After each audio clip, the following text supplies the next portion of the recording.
everyone know that the Board of Education has been working diligently to develop better ways to make the board's meetings more available to the public, and so we adopted WebEx as an approach. Tonight, we're beta testing just the audio portion of that, which is why this is here.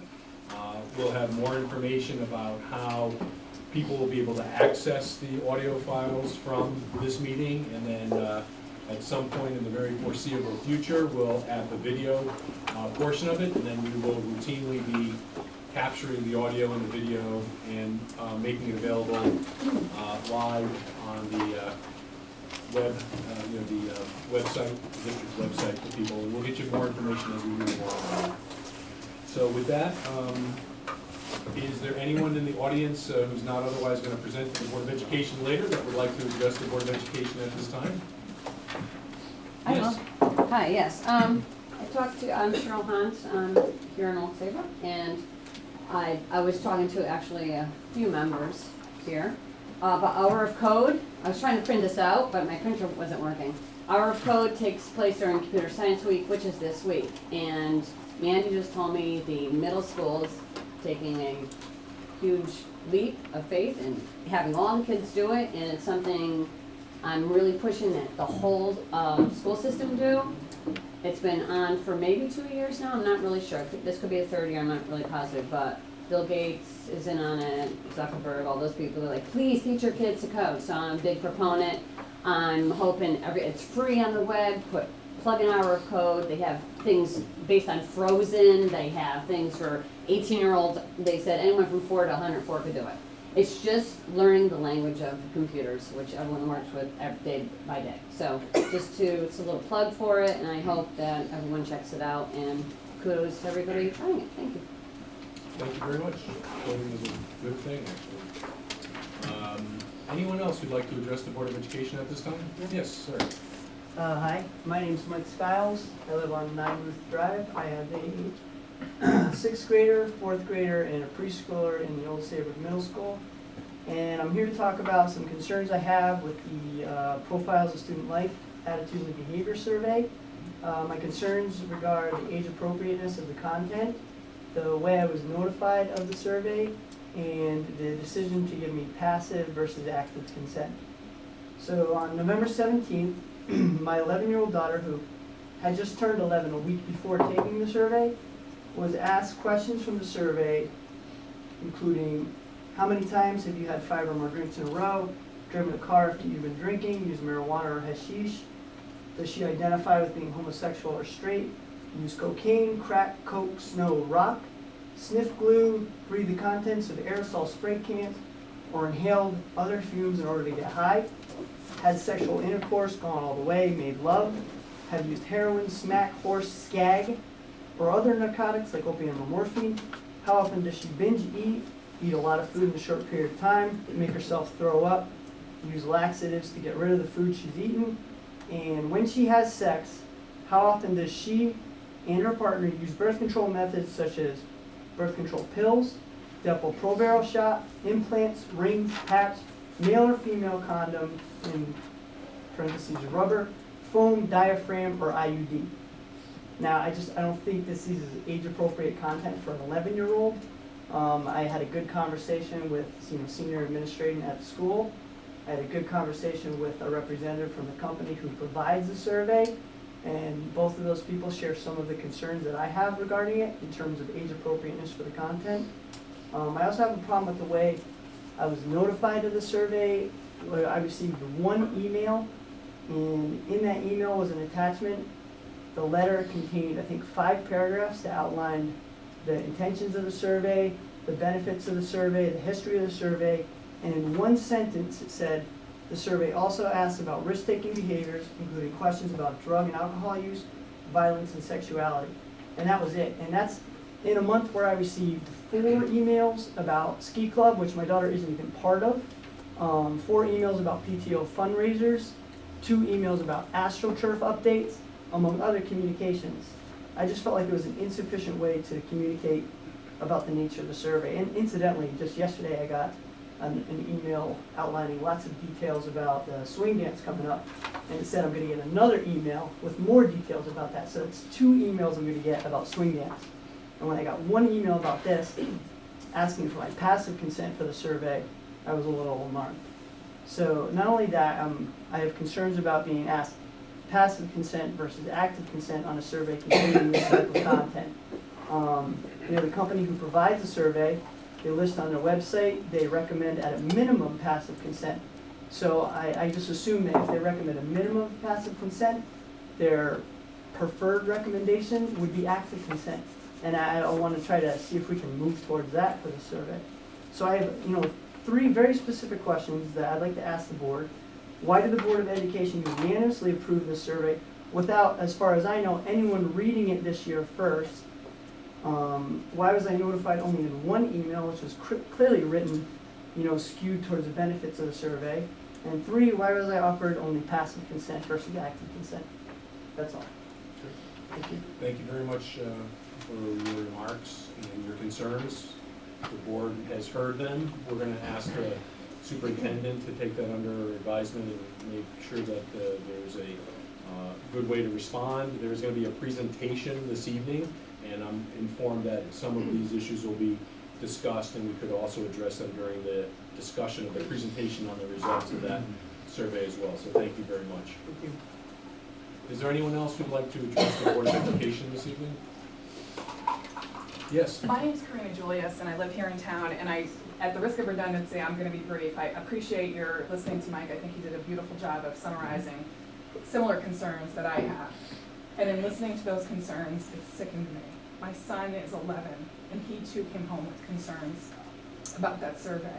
And if any one of you in this room isn't appalled by those questions and the effect that they may have had on children, then I think you ought to think twice about it.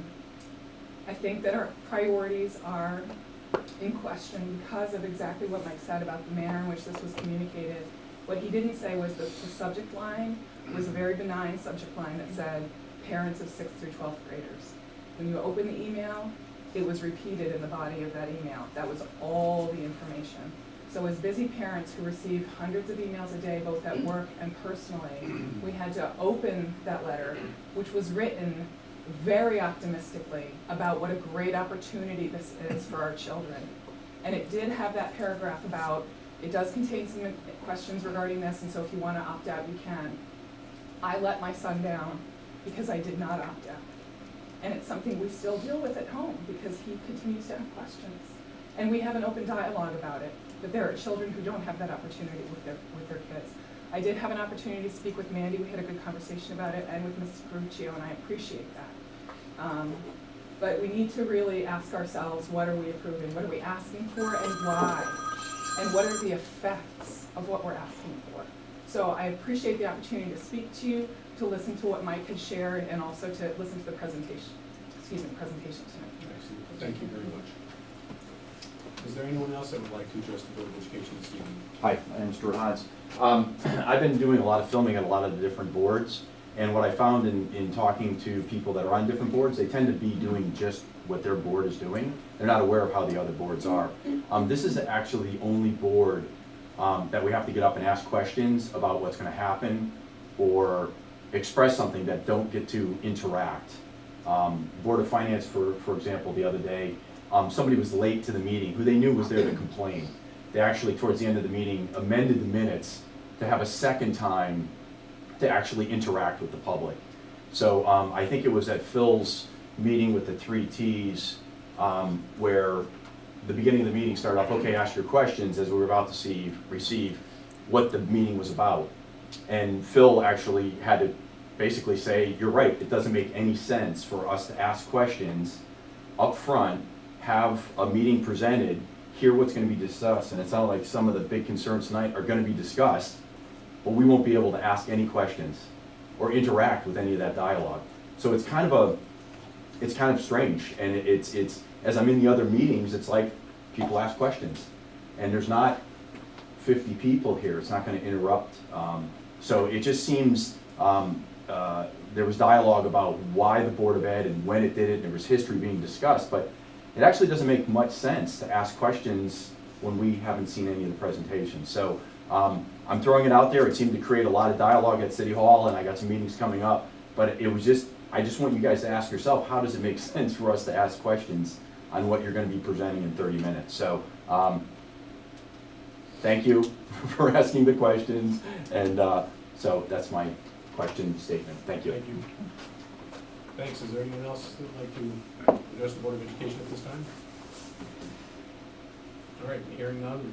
The correspondence, I don't know if there's any correspondence for any summary at this point in time for Karen. There is information going around in the clipboard.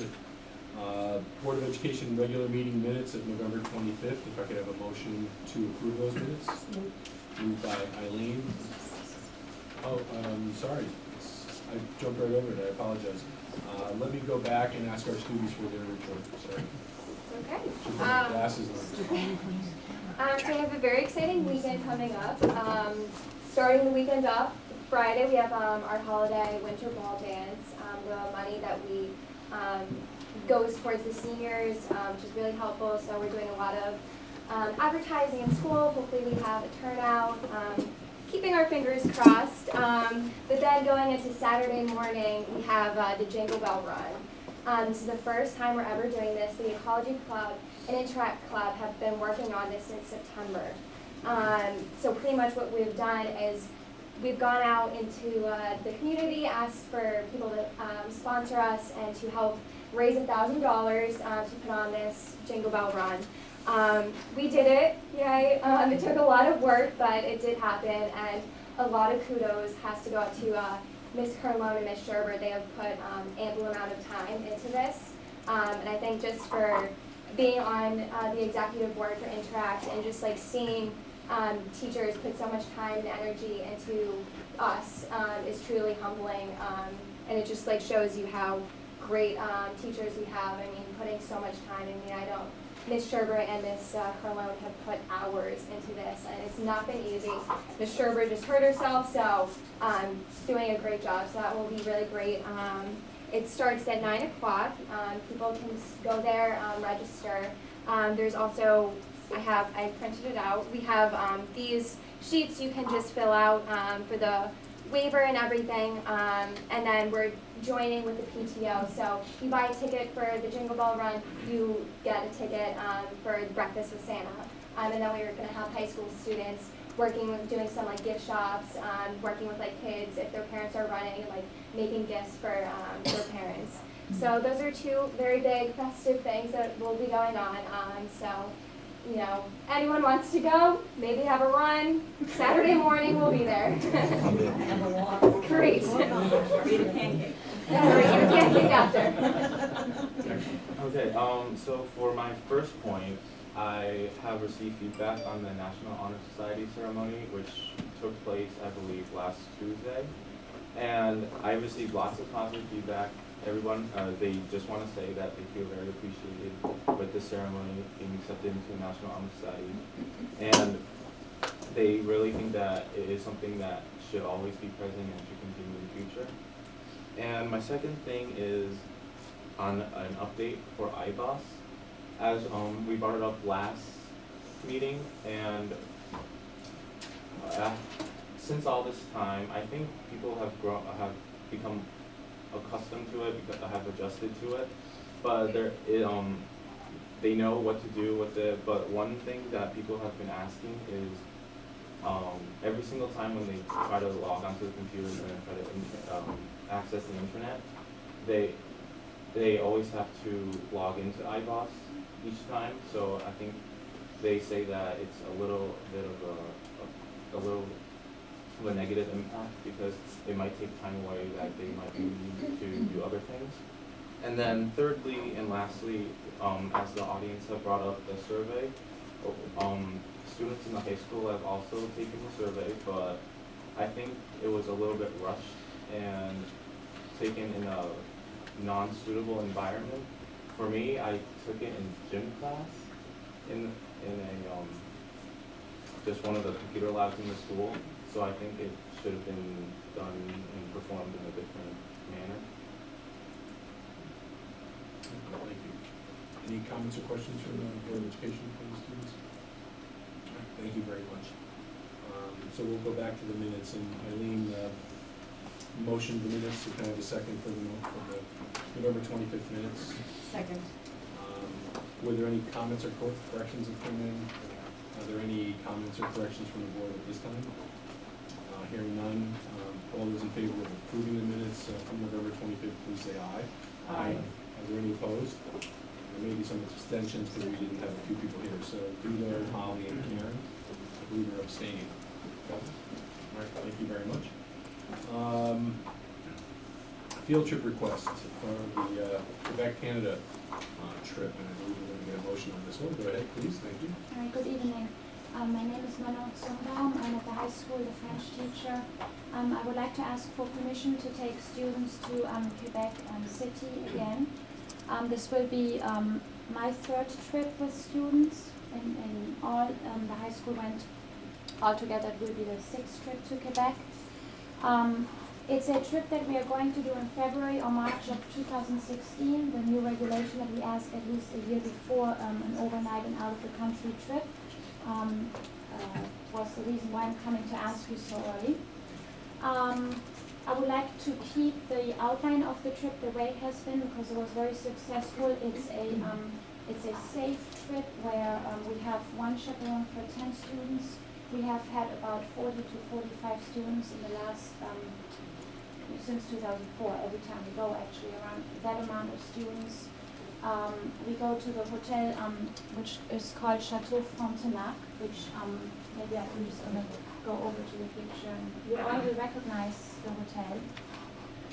It is very special for students, first of all, to be crossing the American border to another country. Most of the students that do this, it's the biggest thing in their life because they have to order a passport, they have to wait to be admitted to another country, which also means to very often to another language and culture, and they appreciate that very much. We're bringing out the learning of French and culture from the classroom to a real-life setting where we have to ask for as simple as a coffee in the morning, because even Starbucks in the downstairs in the chateau, people are speaking French and not English. We also go to museums, so we learn about the history, the war between the British and the French, reasons why Canada looks the way it does. We learn about the importance of being respectful and understanding to other cultures, and to be good American citizens as well, not just in their own country, but also outside of the country. So this outlines a little bit, this link, by the way, is in the letter that I have sent out to the board members. So this shows you a little bit of our schedule. It's very tight. There's not much time for students to be wondering about.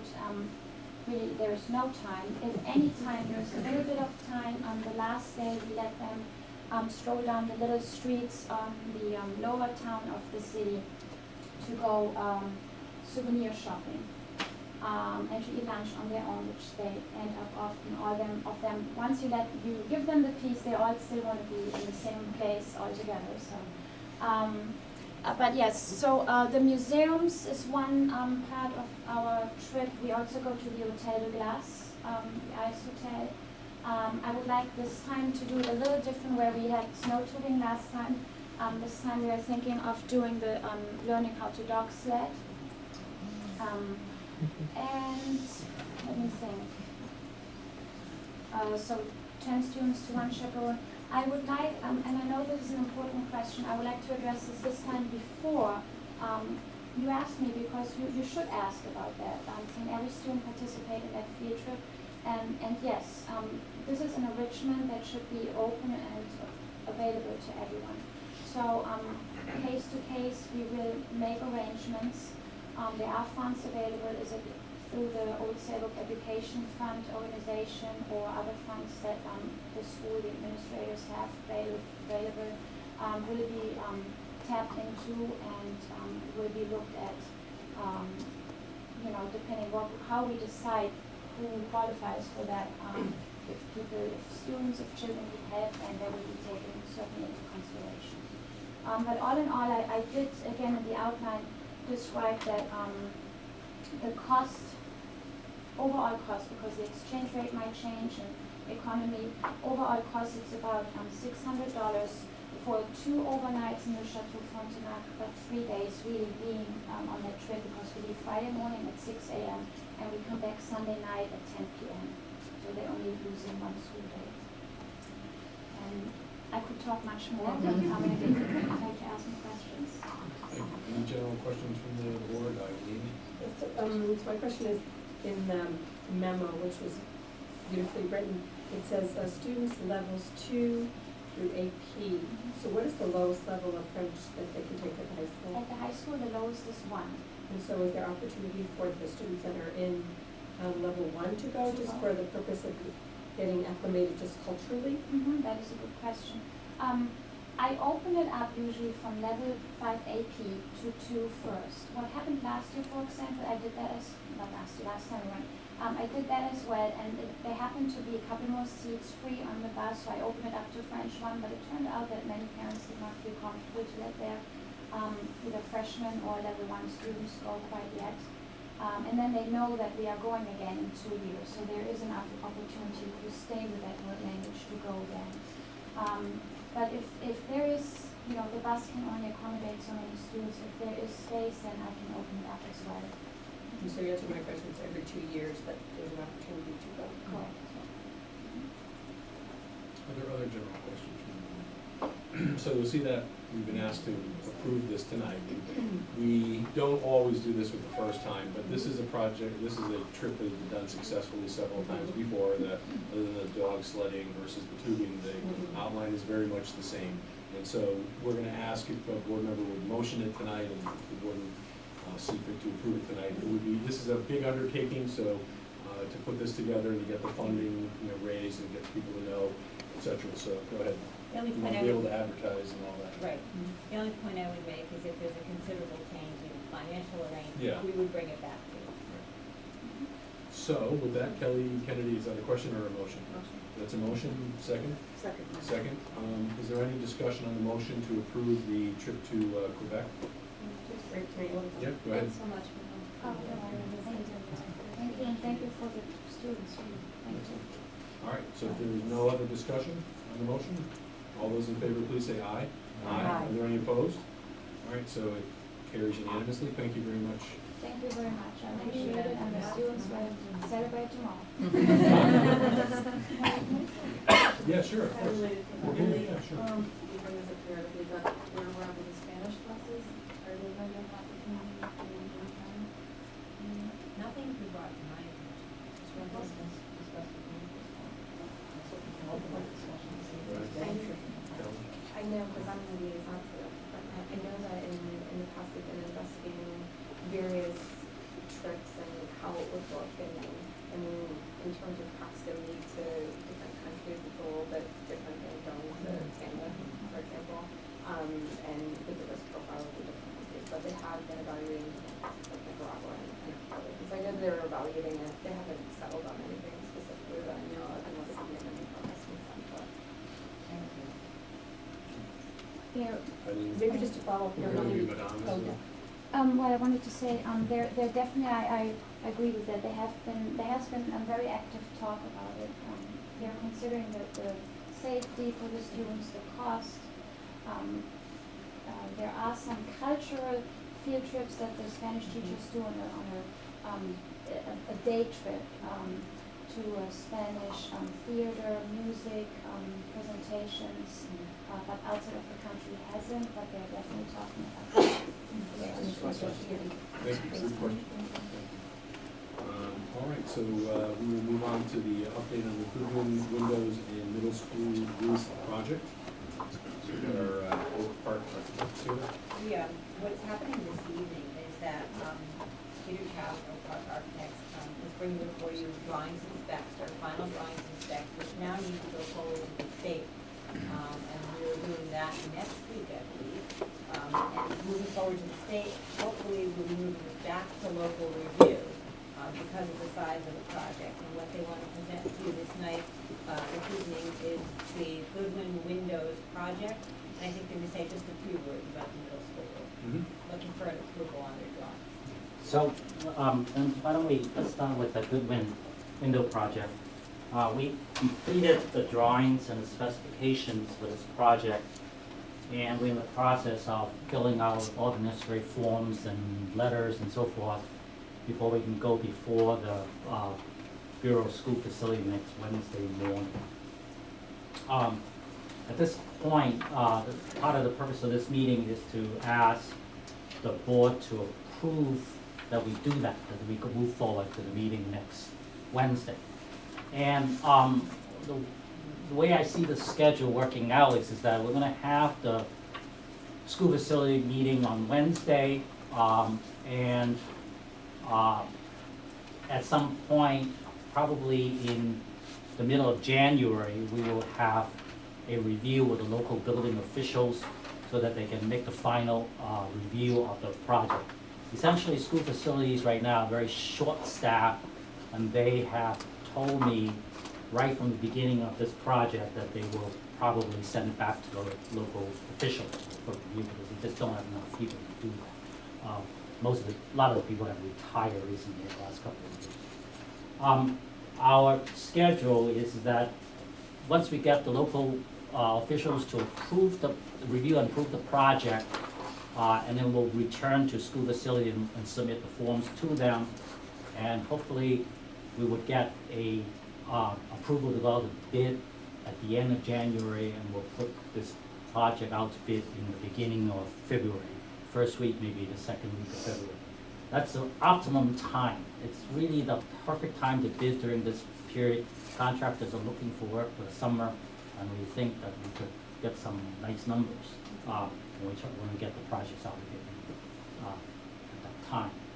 I have about 3 weeks ago, I met with a building inspector. I went through the project with him, page by page, and solicited his comments and had included all his comments back in the drawings. And my plan is that when I meet with him in January to go through the local review process, I'll sit down with him again and go through the project point by point, so we kind of try to make this process fairly easy to go through.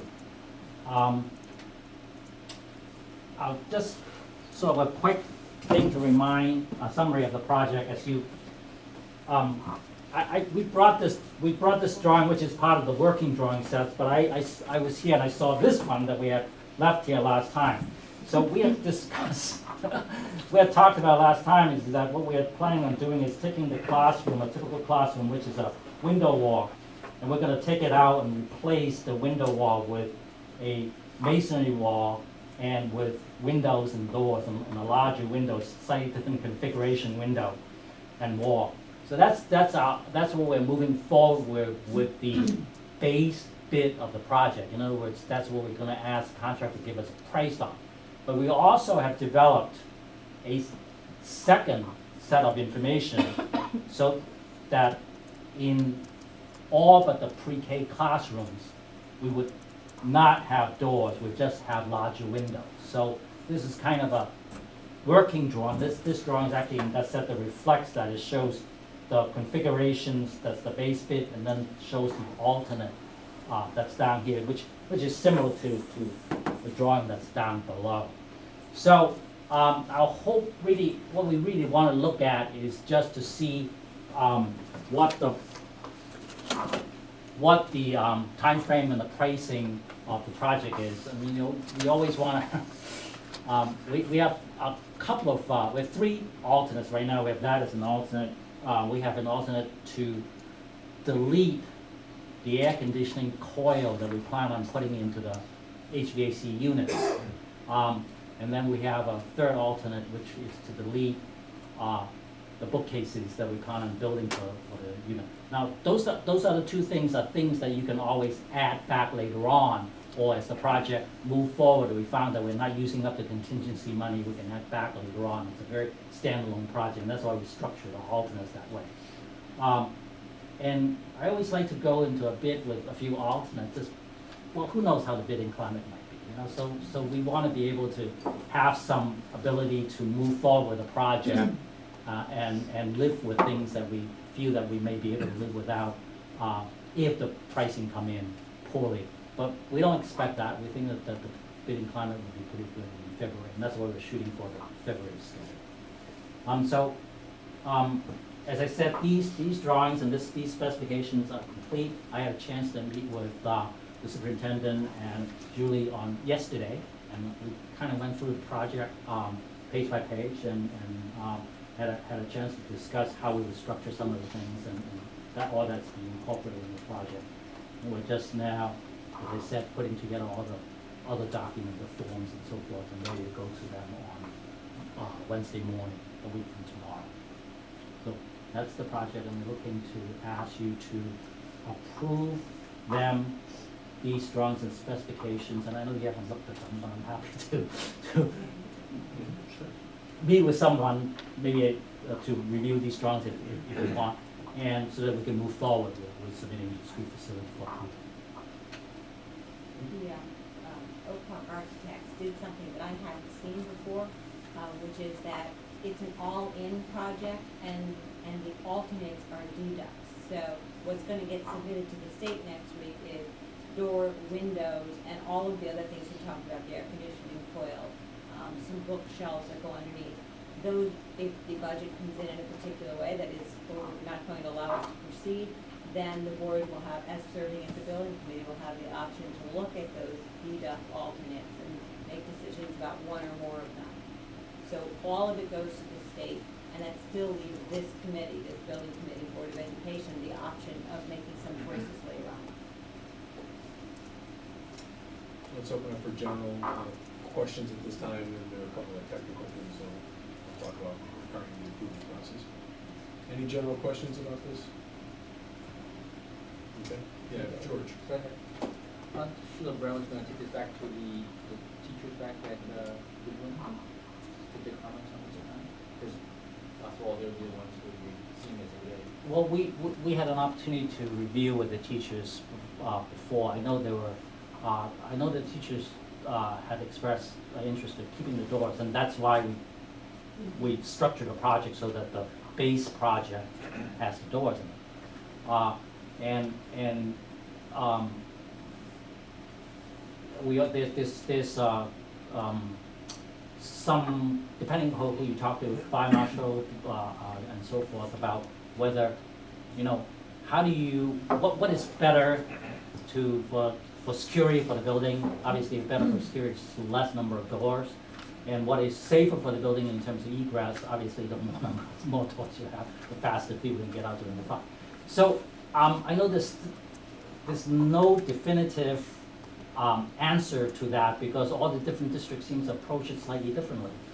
So what we've done now is that we've been it both ways. And, you know, we don't have to make a decision. We just send it out so that we got pricing, so we can do it one way or the other, and then we have an opportunity to really look at that when the price come in and make the final decision. So just in terms of the safety concerns, you've met with, or Julie met with, the police department, with the recommendations or inputs? We actually, I think Peter did a pretty good job of summing up sort of the groups that have given some input. And there's the two different perspectives. But yes, the police have weighed in. And basically what's been shared is, if you're looking for quick egress, doors make sense. If you're looking to, secure and lock up, prevention, if you will, then less doors would be. So there's. So where are we falling with that debate then? Because it's too. To reiterate what Julie said now a little bit more, we really did some research on this topic, because we couldn't get anyone, there is no one position that seems to be defended, and it comes down to this. It comes down to what is it that you're trying to, what you're trying to escape from. So one of the things we did is we looked at a number of state websites, and New Jersey happens to have a very fully developed school facility building plan. It's not just building, but it's building safety enhancement. They didn't weigh in at all on whether or not doors were better. We actually did something interesting. We went to Newtown's website where, as you know, they're building a new elementary school.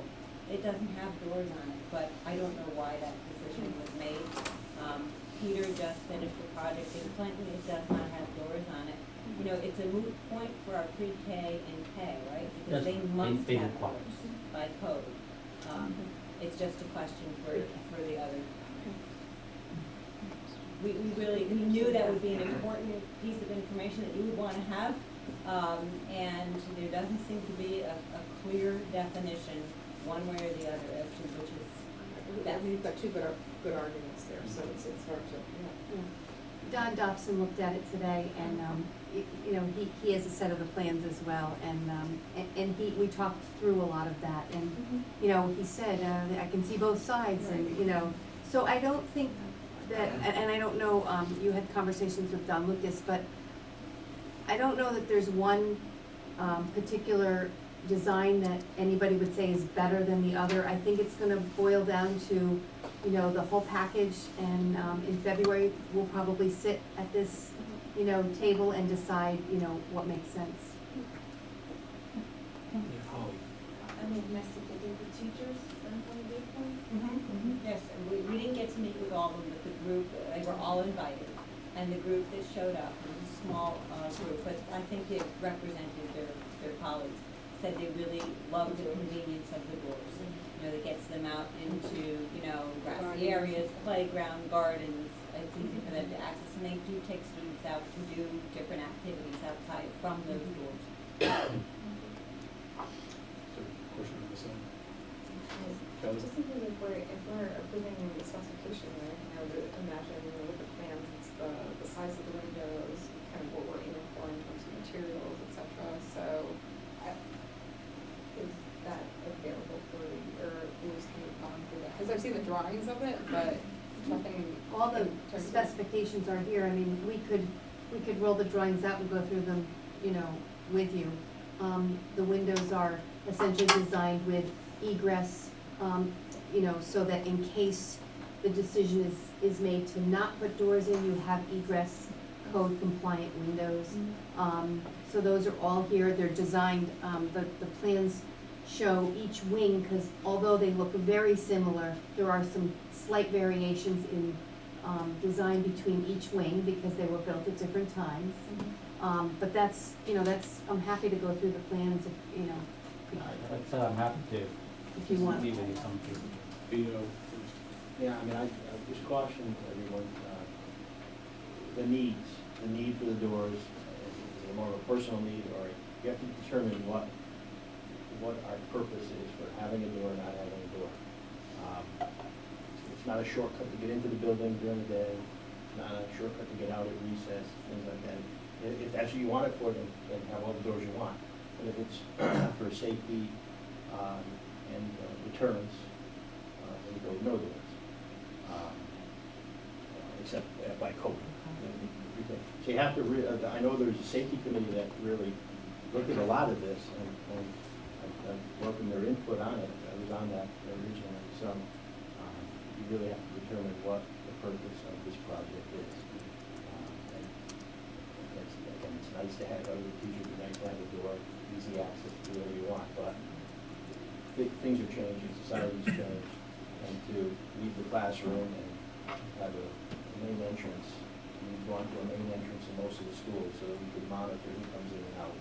And it's always nice for the secretarial staff or the administrative staff to know who's going outside. So, I mean, if you go down the hall looking for people in the class and you find out nobody's in the class because they've all gone out through their own doors, and accountability is tough for, you know, if you're looking for kids. And with a door, you know, now you're looking at special mechanisms to prevent certain kids from leaving. But again, I would encourage the safety committee to sort of sit down and really, it's an excellent point. really take a look at this. And again, Sheila, did you want to say something? Yeah, I have lots to say, but I'm not going to at this meeting, but I think that some of the teachers, and obviously it's been talked about ever since the original meeting that you all are kind enough to come to.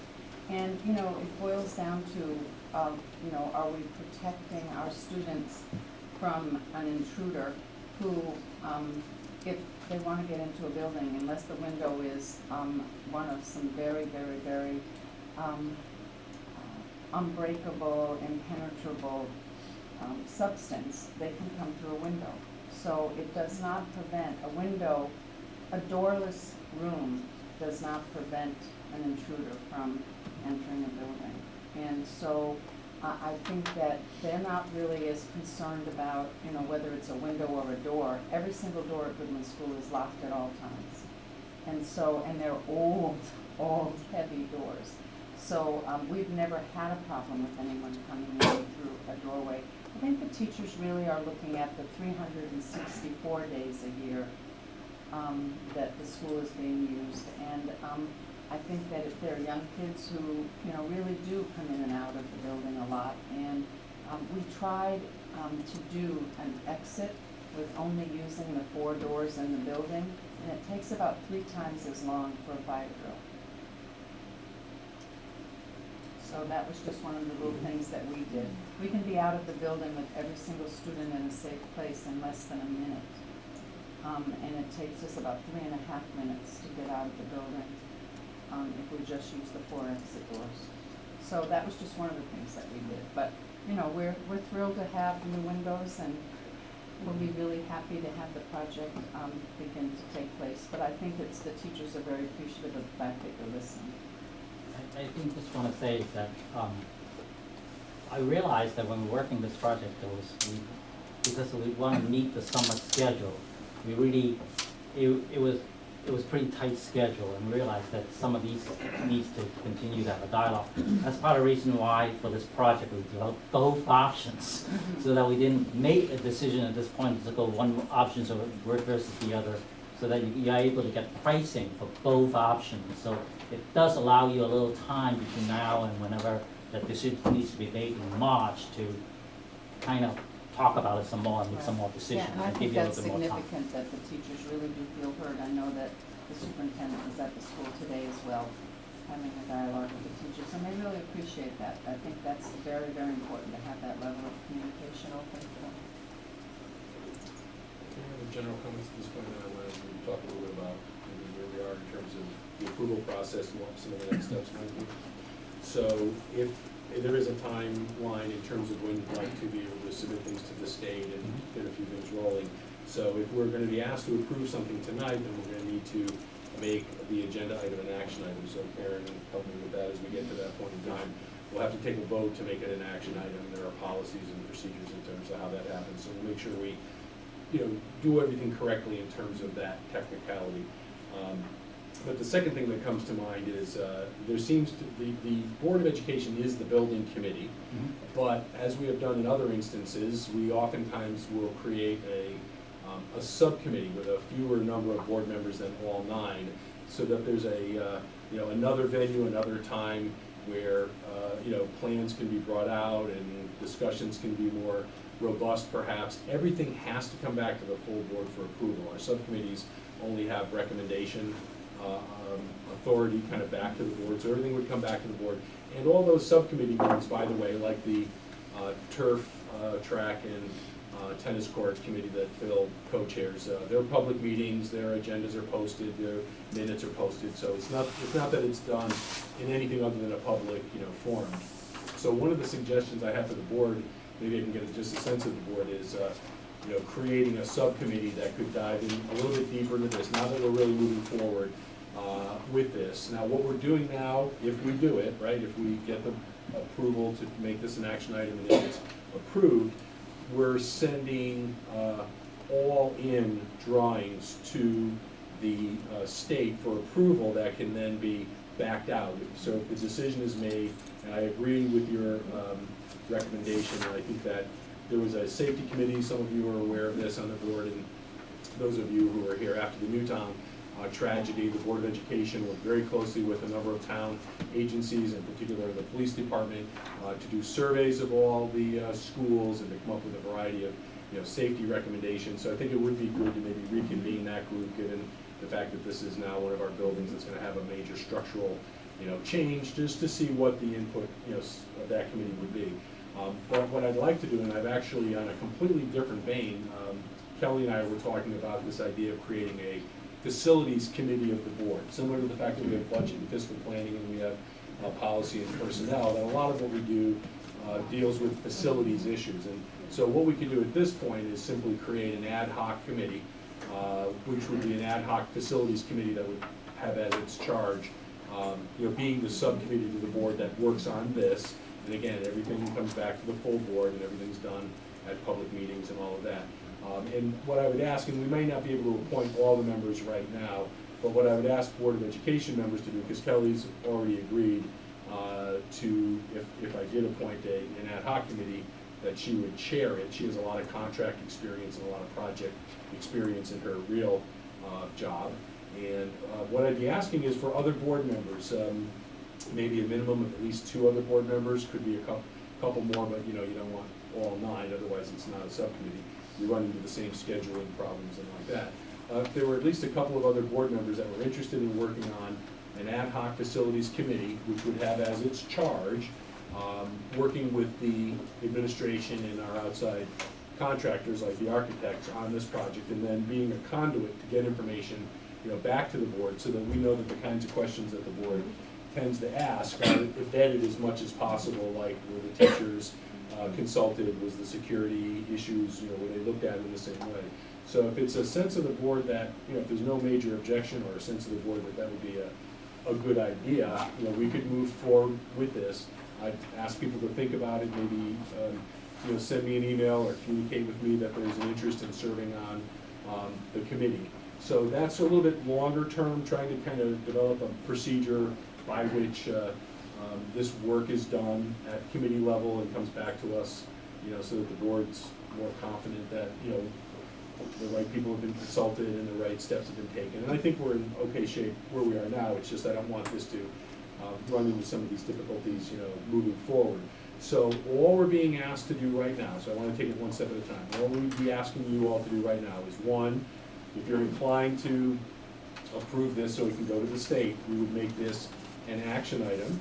Number 2, we would vote on whether or not we want to approve these all-in plans to go to the state, right? With this understanding that if there are any other major budget changes, that they would come back to us, and that there'd be a process by which we would look at things like, do we want to deduct out the doors, et cetera? Because I don't think we're making any of those decisions, right now. The way you've got it structured is it's contemplated to be all in, but also contemplated that things can be backed out based on future activities like whatever the Board of Education or its subcommittee, recommends to the Board of Education, right? Well, actually, what it is that the project contains everything. Mm-hmm. But we're also asking the bidders to give a separate price. Yeah, to give on each of the different versions. So you have the Right, opportunity the to all-in look at that. version, only these rooms have doors version, and Correct. whatever else. So you're asking for multiple bids. Correct. So then you have, from a budgetary standpoint, and from an architectural standpoint, and from a capital building standpoint, you've got all the information before you in terms of the responses to these bids, right? Correct. Yes. And for a reimbursement of this Right. project, it's always best to put everything on the table you can always take away. But at least we've gone in with, we want reimbursement for the whole entire project if we were to go forward with every aspect. So that puts us in a better financial position as Right. well. And I appreciate you reminding us of that, because of the nature of at least certain components of this project, there is a state reimbursement back to the town, to the board, which goes to the town, to offset some of these costs. So thank you. So, if everybody seems comfortable, or not, we can discuss any of these details here, but I think Yes.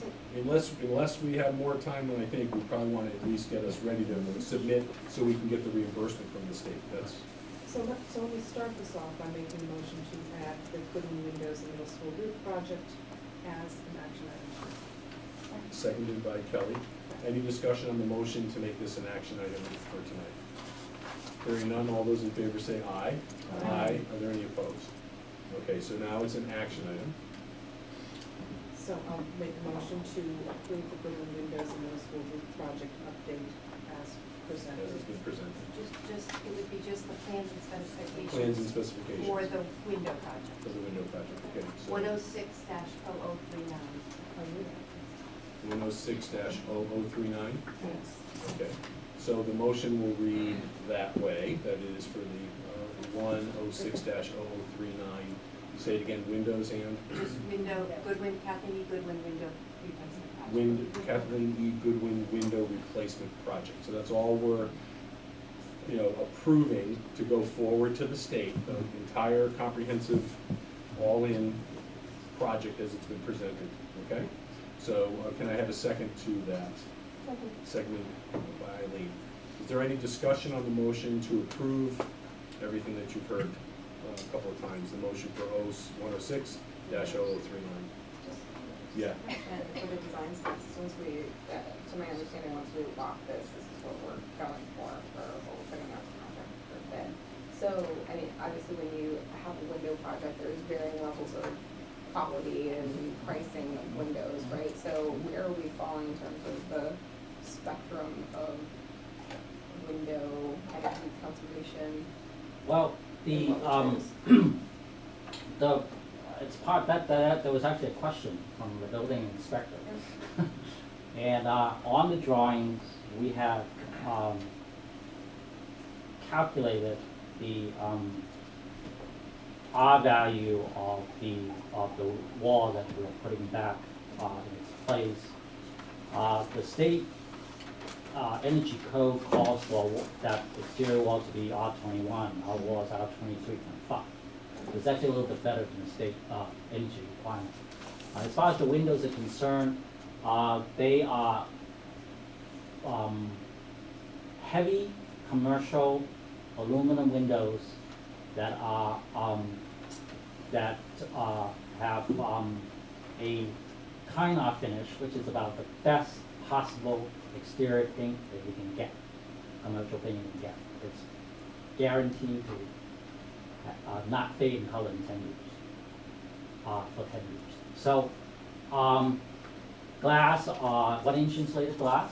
We are specifying tinted glass on the south and west side, and clear glass on the north and east side, so that we don't reduce the heat gain that's coming in from the sun, which tends to be pretty brutal later in the middle of the year.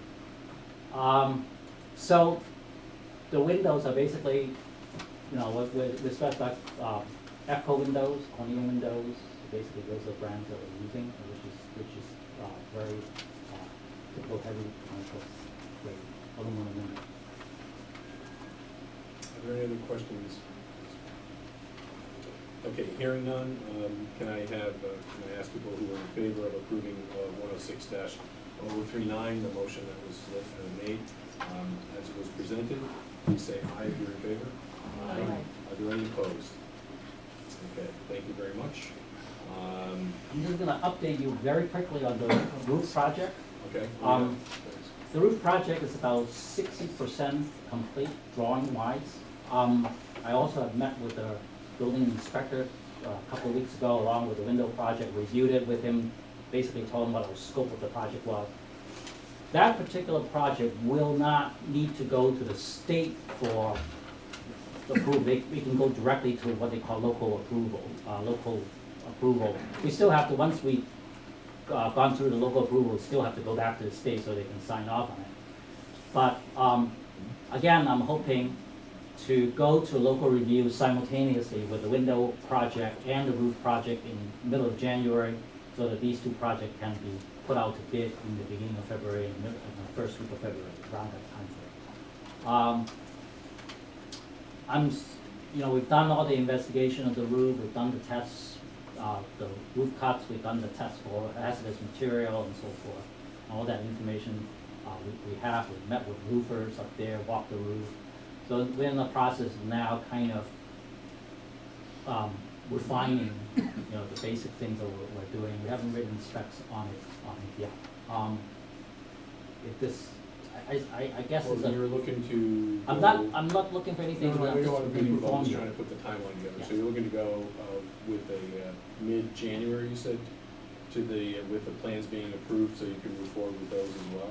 To bid, yeah, Right, yeah. so we have a meeting on January 6th, so do you believe that you could be prepared to bring something to this board and preferably to the subcommittee prior to that, so it can be vetted, so that we can approve it on January 6th, and we'll call a special meeting if we need to. Well, But the I thing just is wanna- that we don't need to, because it's a local review, Mhm. the review of the local building inspector, we're not required to have the board to have a meeting to approve the project before we go to local review. So, we don't necessarily have to have it on the 6th. I don't know when the next meeting is.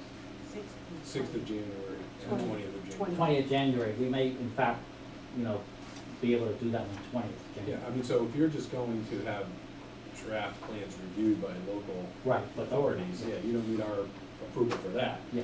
But for you to be going forward with. Out to bid, right. Out to bid. Absolutely. You need So- our approval for that. We'll come back at the latest of Okay. 20th. Okay, so the latest would be you come back on the 20th with something that you'd be requesting us to go out to bid. Yes, same. Okay. Is everybody comfortable with that? Okay. And I might add, just so that Peter, there was nothing that any of those inspections brought forward that was out of the ordinary. Everything that was performed was pretty typical, there were no surprises, so it's pretty straightforward. Yeah, the roof is pretty simple. Well, it's not simple, it's a very complicated roof, but it doesn't seem to be any surprises. Okay. All right, thank you very much. Thank you. There are no other questions. There's one other bit of business related to this action item for this update, and that is Oak Park has been working diligently and producing drawings and plans, and we have to approve an invoice. So we have an invoice here for $35,000. I assume it's been vetted by the administration, and you're recommending that the Board of Education approve payment? Yeah. Okay.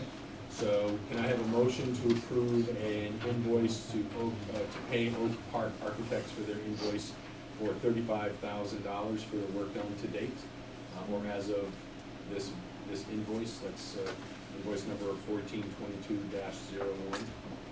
So moved by Kelly, seconded by Phil. Is there any discussion on the motion to approve payment of the $35,000 invoice? Hearing none, all those in favor, please say aye. Aye. Any opposed? All right, thank you very much. Thank you. Yeah. Just wanted to make a comment that this item on Windows has been happening for many, many, many years. It's interesting to watch the evolution and the comprehensiveness of this Board of Education for parents and for the community, because it's not just about Windows. It really is taking a good look at what's happened in terms of culturally and some of the issues, and so the community really should be starting to know that what initially was really Windows is really taking a look at a very different aspect of education and safety and things that we might never have thought we would be addressing at this point. Thank you.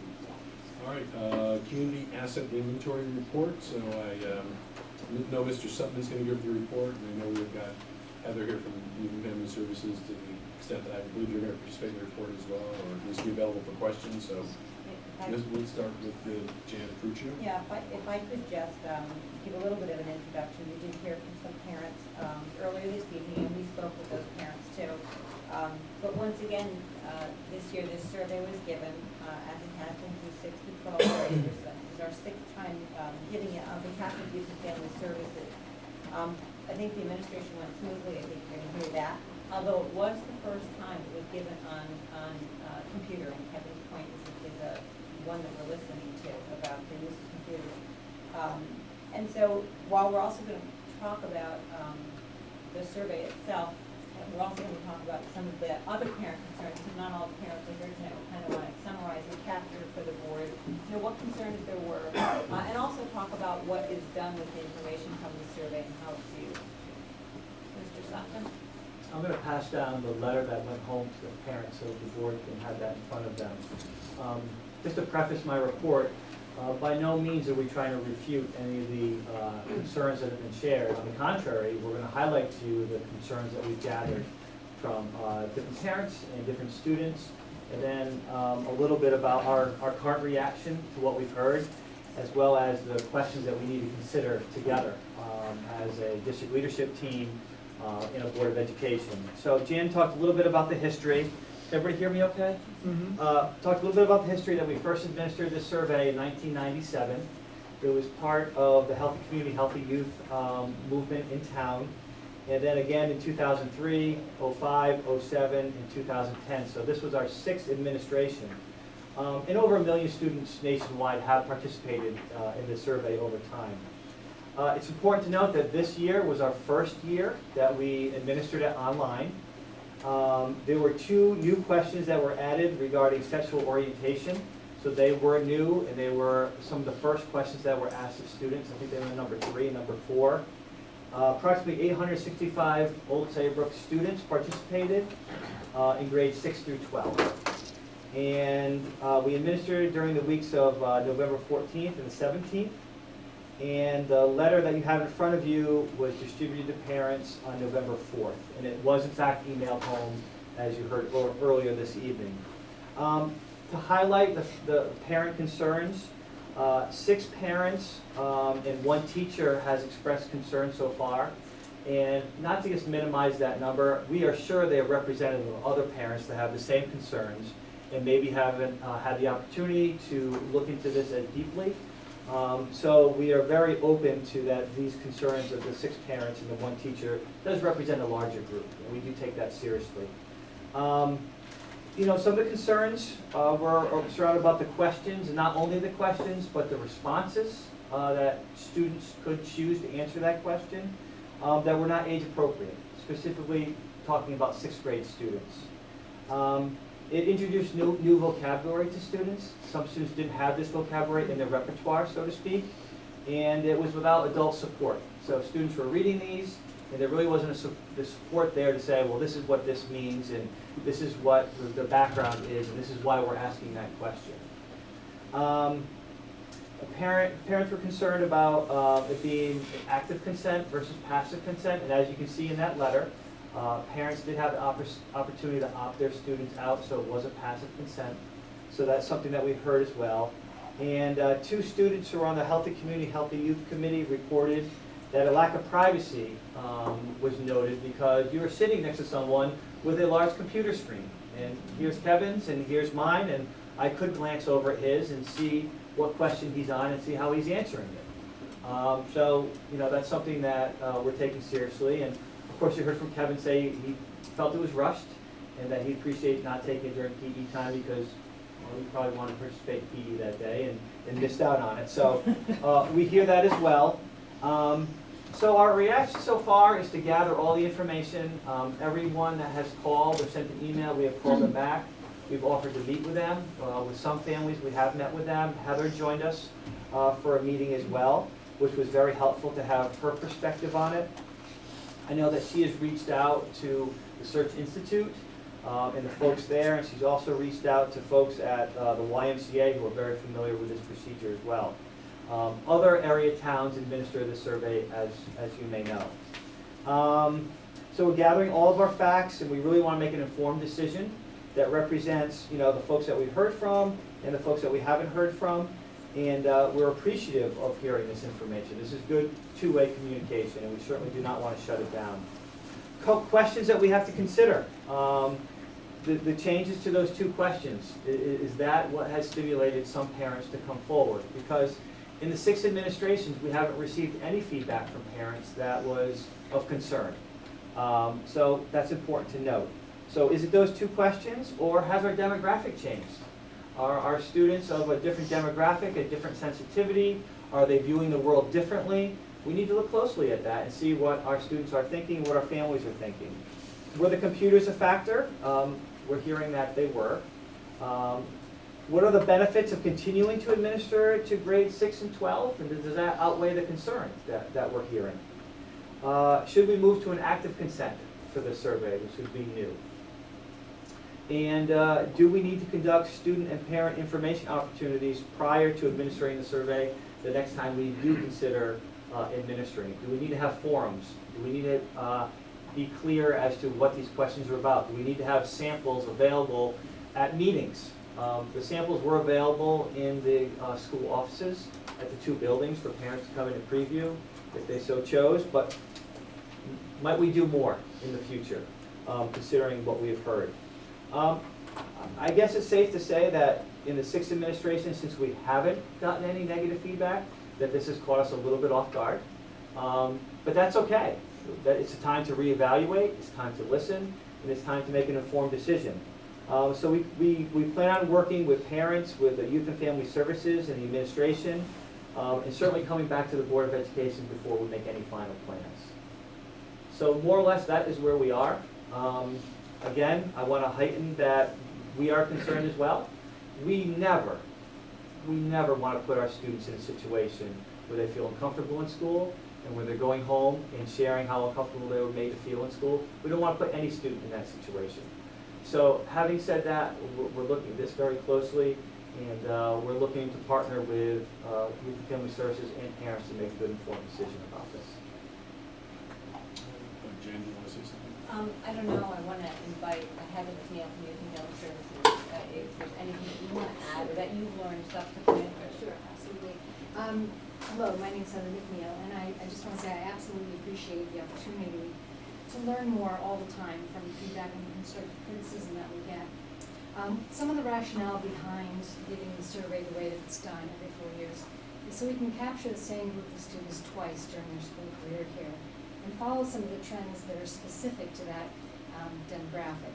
So the 6th, 7th, 8th, and 9th that took it this time have never taken it before, and I don't know if you've got any comments from any of the older students' parents, 7th, 8th, and 9th, any feedback? I didn't directly know. So 8th grade will take it one more time when they're seniors, and then we'll capture 6th and 7th again. So that is helpful to us in planning and targeting community initiatives to address areas of concern that we see within those particular demographics, and also on a larger scale in the context of the community. But absolutely, to echo what Heston just said, we never certainly want to make any of the students feel distressed or uncomfortable taking the survey. So even the logistics of how it was given, computer rather than pen versus paper and paper, it's an opportunity for us to learn how to do it better and to learn how to utilize communication with the community at large in a better way. So I appreciate this, and I'm glad it's going to be an ongoing dialogue. Thank you. All right, board member comments or questions? I just have a question, because I know initially why it was started to help the community, help the youth.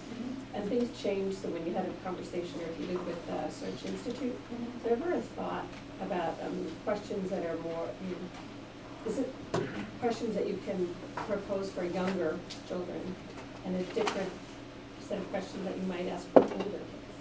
There aren't at this time. Yeah. It's always been the same exact Yeah. survey, and there's not a lot of work done to prepare anybody for those questions, because it's really to get a baseline information that they have to find out if they're ever exposed to something. And the only reason I ask is because it's nothing, a lot of the topics, it's nothing new, for instance, when this Board of Education many years ago addressed sex education.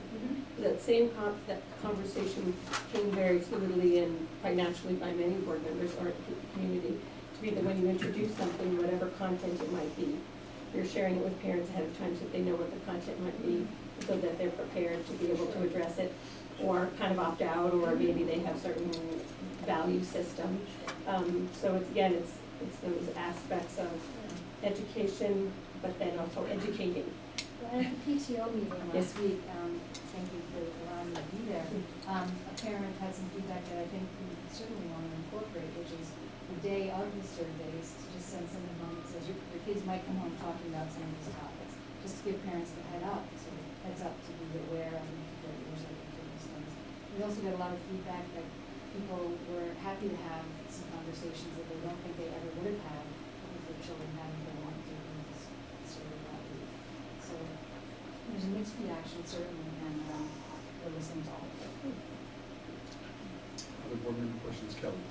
Just, I guess, to the point that was brought up earlier about the passive versus the active consent and passive being a minimum, do we have a feel for how that's, I know that other towns within America are doing this, how many do active consent versus a passive consent, and what the kind of standard is for that practice? I've gone to the Middlesex region research care directors, and none of them do active consent at this time.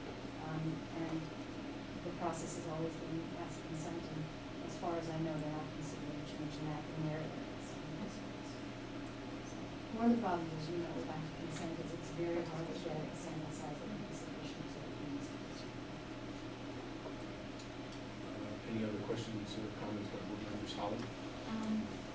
Our phrase is really been, this has to be almost really We do dare still, right? So the kids are introduced to drugs, so some of those terms they should be somewhat familiar with. Do we do a sex education in the middle school or?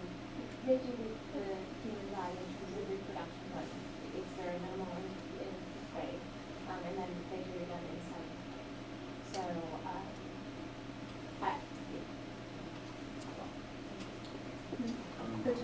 Joanne? I don't know if it would be appropriate, but after the survey, was there any kind of regrouping or kind of debriefing after the survey with the kids, or does that skew the survey results? The survey's already taken, the results are in, so it's a really good question. So, is there any follow-up? Maybe that would have been, kind of an opportunity to kind of provide, not only maybe some closure, some debriefing, some education on, I think that, even as an adult, there may be some, language that we're not familiar with, so that's to kind of reassure them that that's really okay. But again, to maybe relieve their anxiety, because maybe the content as well as the language is just kind of, kind of takes them back. So that would have been a nice, maybe an opportunity. What do you call those little groups that you get together? Maybe those pride groups, yeah, whatever we do. Maybe that's an opportunity, preemptive, to have this discussion that, there may be some questions that are provocative, that it's okay if you don't know, to kind of set the stage that it's really, this is all about kind of just awareness, opportunity for discussion. I think that's a great point. I think the letter that the proctor reads before the administration of the survey includes that. I'm not sure how much of that is here in process at that time, so I think that's a great suggestion. Yeah, I would think that if it's right before like the survey, they're not really, and I think perhaps to Kevin's example, if the proctor read whatever before gym, there's nobody's listening to that. Certainly not the sixth grader, but certainly not the 12th grader. So I don't know, just to have, again, I think that some of this is, the results are great, but I think the beauty of this is an opportunity to educate our children and have the conversation, and these topics are provocative, but they are very alive and well, especially in our children's lives. We need to educate them. And just to dovetail on what Joanne is saying, her suggestion, I think it's really important to sort of think of as a parent of younger children, for parents of 12-year-olds, having most likely to be exposed to these topics. But to also do that sort of communication with parents beforehand. So, for example, I as a parent would welcome the opportunity to sit down and say, this is coming up, got a lot you're not going to know, it's that sort of thing. So I think you've got to just close the loop with the entire community. And I was going to say, because it's such a hot topic, because parents sometimes want to be the ones that are going to be having that discussion with their children versus seeing it on paper, or having them come home and ask the questions that their parents will have to be interested. Because we don't even know some of this. Again, we're the one that certainly has done this for many years, but just might be helpful, as I said, to maybe address the developmental levels of the questions. Maybe have the parents come and see the survey ahead of time so that there's some questioning, because we really want our students' best, their best psychological and emotional want them to be balanced. And so if they're not ready for some of these things, it can create some more uneasiness. Other questions, Kelly? So I think there were a couple other things that were brought up earlier in the conversation, and one of them is, what are we going to do moving forward in terms of communicating in regards to the survey and making sure that this is, I know that we've done a part by emailing and kind of putting the letter out there about what it is and everything. In terms of consent, because this is a consent process, even if we're doing passively, there are usually pretty common standard things that you would put in a typical consent. It states very clearly in here that it's a volunteer participation, which is one of the key highlights of it. You're kind of giving the premise, but we might be able to do a little bit of job in outlining what the alternatives are, the potential risk to confidentiality if there's a breach or anything. I know that that's something that we weren't necessarily considering with the computer format, but it's now something that's been brought to our attention. But I guess what would be the plans on, or how are we going to address moving forward these potential changes or these concerns? What's the move forward? Yeah, what's the next steps? steps on it? So, I mean, the gaps in time between survey administrations range from 2 to 6 years Right. since 1997, so this is not gonna happen Immediately. immediately. No, so I just want to just allay everybody of that particular concern. I don't know that you have the answers right now, because it sounds like there's gonna be an investigation, but I think it would be very important to have a report back to the board, while this is still, timely and people are focused. I don't wanna wait 2 to 6 years and not, we wonder whether we're hitting the right marks, if there is gonna ever be another administration and like that. So at what time, and just in general, when do you think you, Heston, Jan, could be, Heather, bring something back to the board that would be a more specific, point by point, addressing the concerns that have been raised either at this meeting or subsequently, or whatever other concerns that you've gotten that you summarized for us here? When do you think you come back with some recommendations? Because we would need to have those recommendations presented in public and get this discussed. Given the number of questions that I think I can do a nice job outlining that we have to consider, and that even Mr. Skiles in his, when he spoke earlier, illustrated 3 points, 3 things that he wants us to consider. We've added to his 3 things. We have more questions right now than answers, so what we need to do is ask Heather to do additional research. We actually, the school district, have not yet communicated directly with the institute. We want to include them in that conversation. We want to talk about what are the possibilities of limiting the age of the students that what would be the impact and the ramifications. So, in short, looking at all those questions, we have a lot of research to do, and I don't think we'd be ready to come back to you before the spring. But we can come back to you in the spring with general recommendations about how to proceed. And then, of course, the second bite of at the apple would be, if we're doing this again in a few years, we would have to be able to answer all those questions up front about what safeguards are in place. Are there any other comments or questions from the board at this time? Was that a sufficient answer to your question? I mean, It definitely, we don't know what the steps are and yet, I understand but- that there's a ton of things that are going in relationship to this topic, but in my mind, there are things that are kind of within our control in terms of how we communicate versus what's on the standard survey, right? Which is then it's just a choice of whether we participate on it as a district or not, or maybe how certain grade levels participate, right? So I guess it's kind of like a two-pronged approach for me about what we're gonna do, and I guess the follow-up would be if we have been receiving comment, I know that we've been addressing them on a one-off basis with whoever's coming in with the administration. I'm sure that you guys are doing that in a very professional manner and addressing those concerns. But is this something that maybe requires further communication out and a larger body about the things that we're looking into? We'll look for opportunities to do that, yeah, because I wouldn't want to do a mass email, and I'd rather do something a little bit more personal. Right. Yeah, and yes, at the middle school, they've been addressing it with parents. Here at Central Office, we've been addressing it, Heather's been addressing it. So we have met with anyone or communicated with anyone who asked for that, invited them in some cases. So yeah, we will find the mechanism to do that too. We actually have a community conversation coming up in February. There might be a nice opportunity there.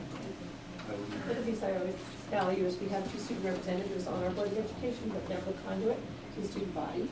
So this is a perfect opportunity to be able to, from the higher level, which is high school juniors and seniors, to have them give some review and their thoughts and ideas on the appropriateness of the questions, and they might say, oh, for our age, these are great, but, and so that's something we value, which is why we have them here.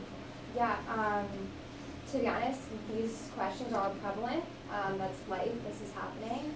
And I think it's important to face these situations. And I was at a conference and we talked about provocative things, like these questions, but we did have a debrief after.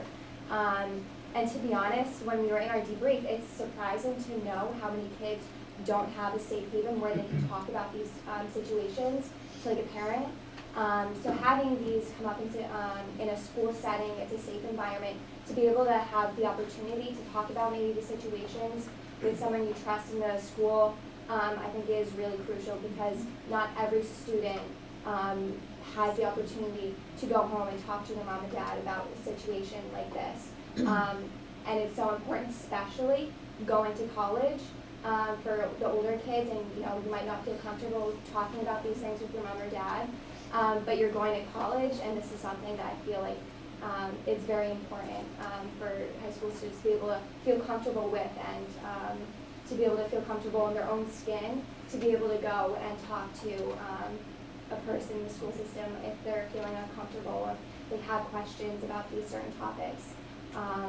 So I think all of the questions were very age appropriate, and I think it was very beneficial. I do want to say that I think the privacy was a little, definitely should be considered. I mean, I had to go to the bathroom in the middle of it, so I was like, oh, all right, well, I'm gonna, scroll through this, but yeah, definitely should be considered. But overall, I think it was very beneficial to high school students. I mean, we're 18, we're adults now going to college, and this is all part of life. Other comments from Board of Education members at this time? I just have one. Go ahead. You want to follow up real quick? I just want to share 2 points. One, that when we met with parents, we asked them, do you feel like the school purposely tried to throw shade on this? And they said, absolutely not. That this wasn't some hidden message embedded in the letter, that we were just trying to get away with something. So I think it's just important that we put that on the table, that no one felt that way, because that trust is really important. And then the second thing is often kids come forward to report about their friends. It's not always a student who is impacted by the question, but they know that their friends are involved in an activity, and they do come forward to our counselors, to our teachers, to our administrators, and say, so-and-so is doing this, and you need to know about it. So that's a powerful piece that we have to be careful we don't lose in whatever decisions that we make. Mari, you had a question? Yeah, just a quick follow-up. So I just want to make sure I heard you correctly. Did you indicate that there were changes on 2 questions, and that's what, because I've been on the board since 1999, so other than the 97 administration, I've seen all these happen, and I concur with you that we haven't had the reaction that we've had to this. So it concerns me greatly that we're, as it does, I'm sure, my colleagues on the board, that we're having a reaction like this. And I just want to make sure as you're going through this, we're honing on what the potential causes were, and you listed a variety of things to look at. But I just want to, so there were changes in 2 of the items? Yes. When did, two additional questions were added? And so when did you become aware, Heather or Heston or Jan, when did you become aware of the fact that these 2 additional questions had been added? Is it subsequent to our administration when you're getting the reports, or did they alert you to that before the administration? Okay.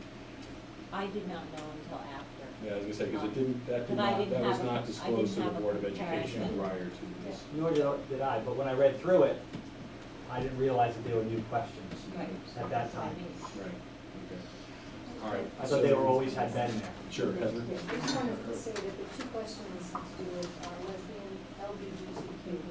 And when I received the questions from the Research Institute, I didn't feel that it was beyond the realm of what would be appropriate in our community, because in our clinical services, we have, I think I reported 1 to 3% of our clinical nursing are children and students, youth as young as 11 and 12, who are bringing some of these issues to our services. So it's pertinent to our population. So that's actually, I'm really glad you made that follow-up, because then the new questions are not really engendering a certain portion of this reaction, because they don't deal with the issues that were listed to us in the public comment here. Okay. Are there any other comments by the Board of Education at this point in time? One last one, and these questions are reviewed by both of you before they get. Yes, Okay. we're all very familiar with the questions, and none of them have been changed since the So at this point, the board has discussed the public comment section previously, and talked about on an as appropriate basis, reopening. We tend to do this at the end of the meeting, but in order, we might be here for quite a while, so in order not to inconvenience our parents, I'm going to reopen the audience of citizens, which is our public comment period. just to see if there are any quick comments right now that you'd like to add to what you have said. I want to assure you that the administration is going to continue to listen to you and continue to work with you and the other parents on these concerns, so. That's great. My understanding when we met Heston, Dan, and, I'm sorry, Heather, that nobody reviewed the questions this year prior to administering it. No, you said that and I corrected you No, in the you- meeting. You said you did not read them this year. You said you've read them in the That's past, true. I did not read but you them. did not read them this year. And when I asked the I did room, them, yeah. when I asked the room if anybody present read these questions before administering the survey, everybody said no. They're all Is that they're correct? the same. We didn't, So, they're the but we same didn't- except for these two, and I had read the two new ones in addition to being very familiar with. But everybody said they did not read the questions this year prior to administering the survey. So would a more fair question have been, have you ever read the questions? Yes. Because the answer to that question would have been Yes. yes. It's just that you didn't read them this year because you knew what the questions were. Right. Except you were aware of the two new questions, and our staff members were not. And I'm So gonna go they back, were aware, so they were aware of the questions. but they didn't read them, nor did the board this year before approving the survey. The question about sexual orientation, yeah, nobody's uncomfortable about talking about sexual orientation, but when you put it in a survey where every other question is about illicit behavior, drug abuse, promiscuous sex, then I think it has a context in there that something's wrong with this, especially when the question's asked, are you homosexual or straight? Straight being the opposite of crooked. I think there's something there. I think it's also important to note that when I spoke with the representative from Search Institute, the senior survey specialist, he demonstrated that he really didn't have a good understanding on the age associated to the grades. I said, your website says this survey is good for 6th through 12th grade. However, I said, so is it appropriate to ask an 11-year-old the same type of questions and the same degree of specificity that you'd ask an 18-year-old? He said, well, 11-year-olds wouldn't be getting this. I said, well, it says 6th grade right on your website. He said, well, 6th graders, the age of 6th graders is different from school zone to school zone and district to district, which is not true. Jan confirmed that. So it demonstrates that they really don't have a good understanding on what grades are associated with or what ages are associated with the grades. That's my problem as a parent. My problem as a parent is that it's not age-appropriate content for a 10 or 11-year-old. It is for a 17-year-old or an 18-year-old or even maybe someone 16 if you're going to ask questions about drinking and driving. But I think you teach a child who's 11 different and you introduce concepts, not vocabulary, Hester. It's not vocabulary that I'm concerned with, it's concepts. You teach them different and introduce concepts to them in a different degree of specificity than you would an 18-year-old. You don't need to go into every single form of prophylactic. You don't need to go into that kind of detail. I like to control that dialogue in my house. I do control that dialogue to some extent.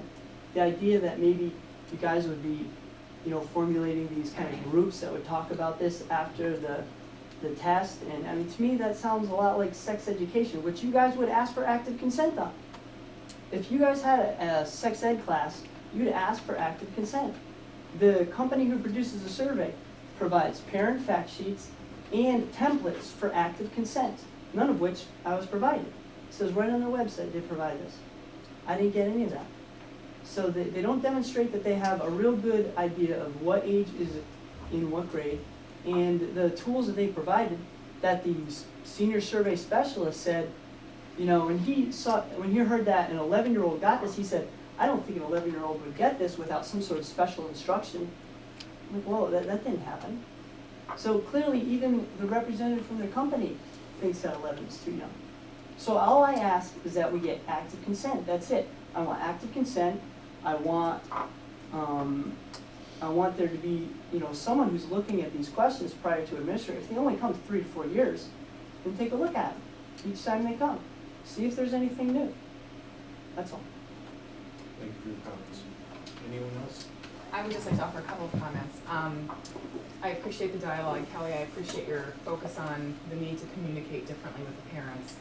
That my choice was removed because I think it was a benign test, and I wasn't asked that question. Did I think there was surreptitious motivation?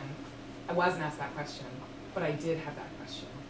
I wondered, did we not put any information in the subject? Every other email I get, I know what that email is about based on the subject line.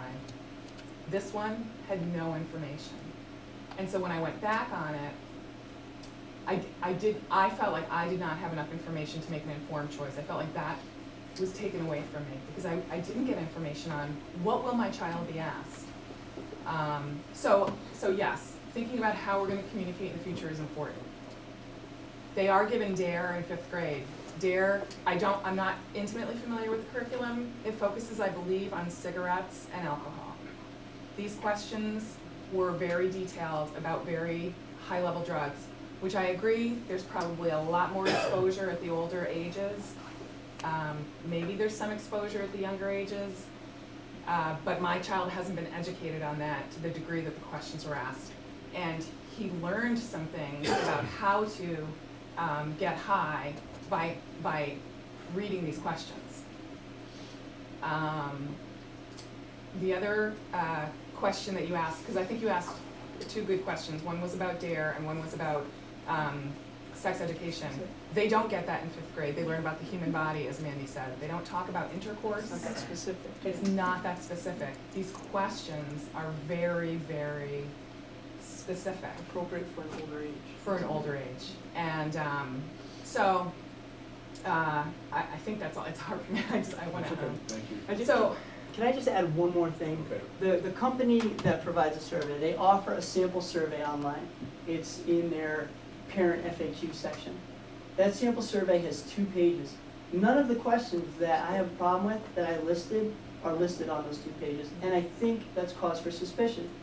Why wouldn't they have any of those questions on there? They're very harmless, mundane, benign questions that they list on their sample survey. I think that there's probably something to that. I mean, if with all these questions, they don't list any of those on their sample survey that they feature online. Thank you. So, yeah, I think it's just important to be in touch with the pulse of the children as they go through, and maybe that's part of the emphasis of Mike saying, let's read the questions the year that we plan on giving the test, because maybe the culture of the younger grades changes, and maybe they're more innocent. I try to keep my kids as innocent as possible.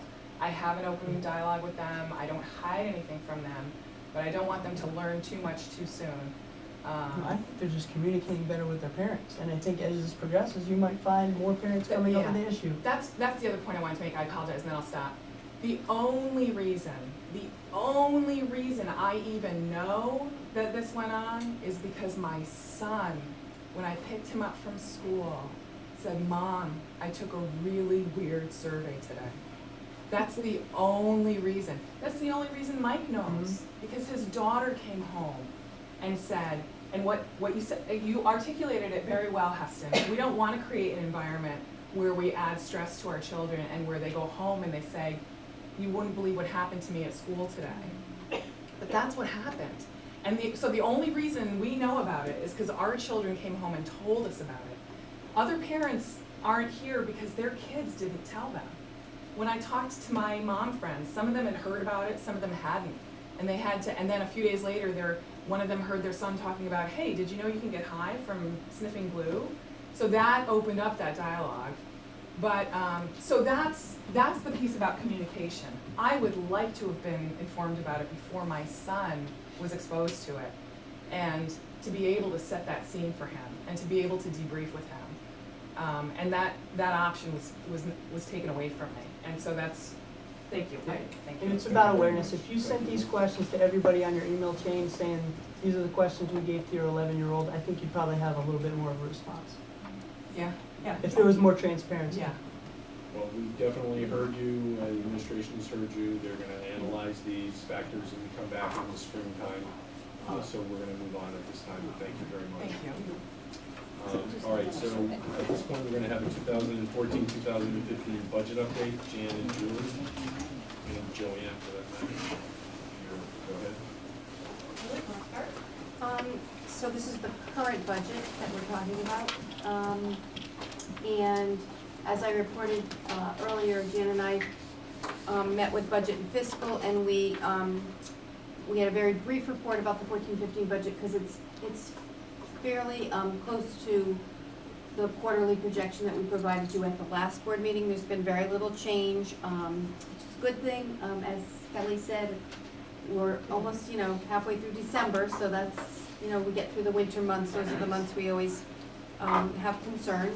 And, but things are really right on target for right now. So we'll keep you posted if that should change, but 14-15 is, seems to be very solvent at this point.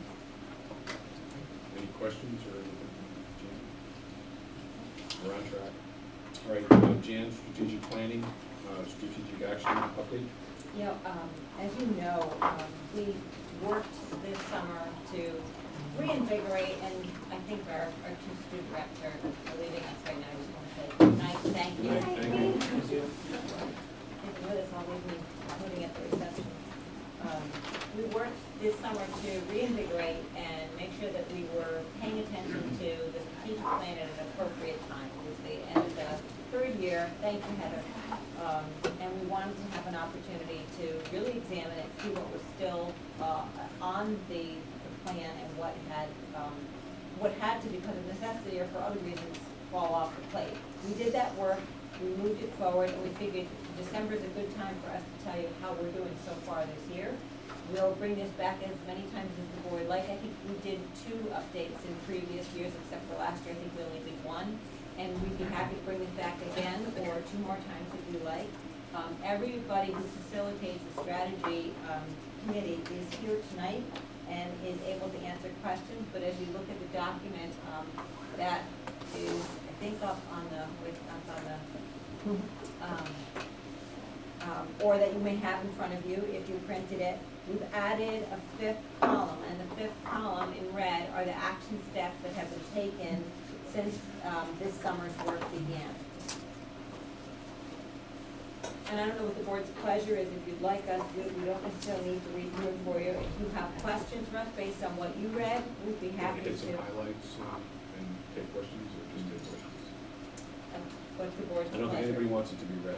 Okay. I don't mean that as a joke.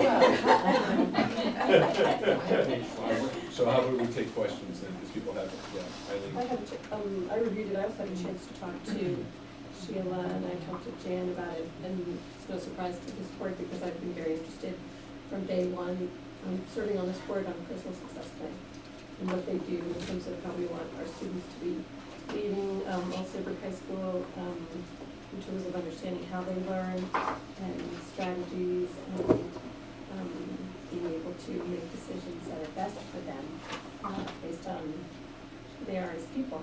And so this is something that I actually had addressed with Tara initially and Randy using, but it just doesn't seem to have moved along to the place and space that the other strategies have moved to. I know that I serve on this committee. Naviance is certainly something that is a way of putting information in there. This is something, that at the Cape Conference, you have superintendents across the state that are very much interested in this. It really is similar to an IEP for a regular student. It's really taking a look, and it's, if you believe in young people, as we all do, and you really believe that you want them to really know about themselves, it is about portfolio work. It really is about taking a look at who they are as people, and I'm just not sure that we're there yet. I know that the state has an initiative, but that's 6 through 12, but that's late. And I know we've talked about it, but just, I don't know where it's going and where it's headed, and so I wanted to maybe somebody could just do a little bit of an update, and maybe there's regrouping and different conversations about it. Absolutely. Joe, Mandy, Matt, and I have met, and we agree with everything that you were saying, actually. I don't mean actually like surprisingly, but yes. There are bits and pieces of what might look like parts of plans in place, but the cohesiveness needs a lot of work. And what we've established is that collectively, we need to ensure that the people who are working towards powering this forward have a clear understanding of what planning for student success looks like. So, we've talked about regrouping in terms of, how do we bring those people together? We actually do have a plan to bring some people together very soon to take a look at what's our philosophy, what's our vision, what's our goal, what are we trying to accomplish, what is the state saying that we need to accomplish? And, the superintendents, as you said, all over the state are very interested in the topic because we're really talking about students,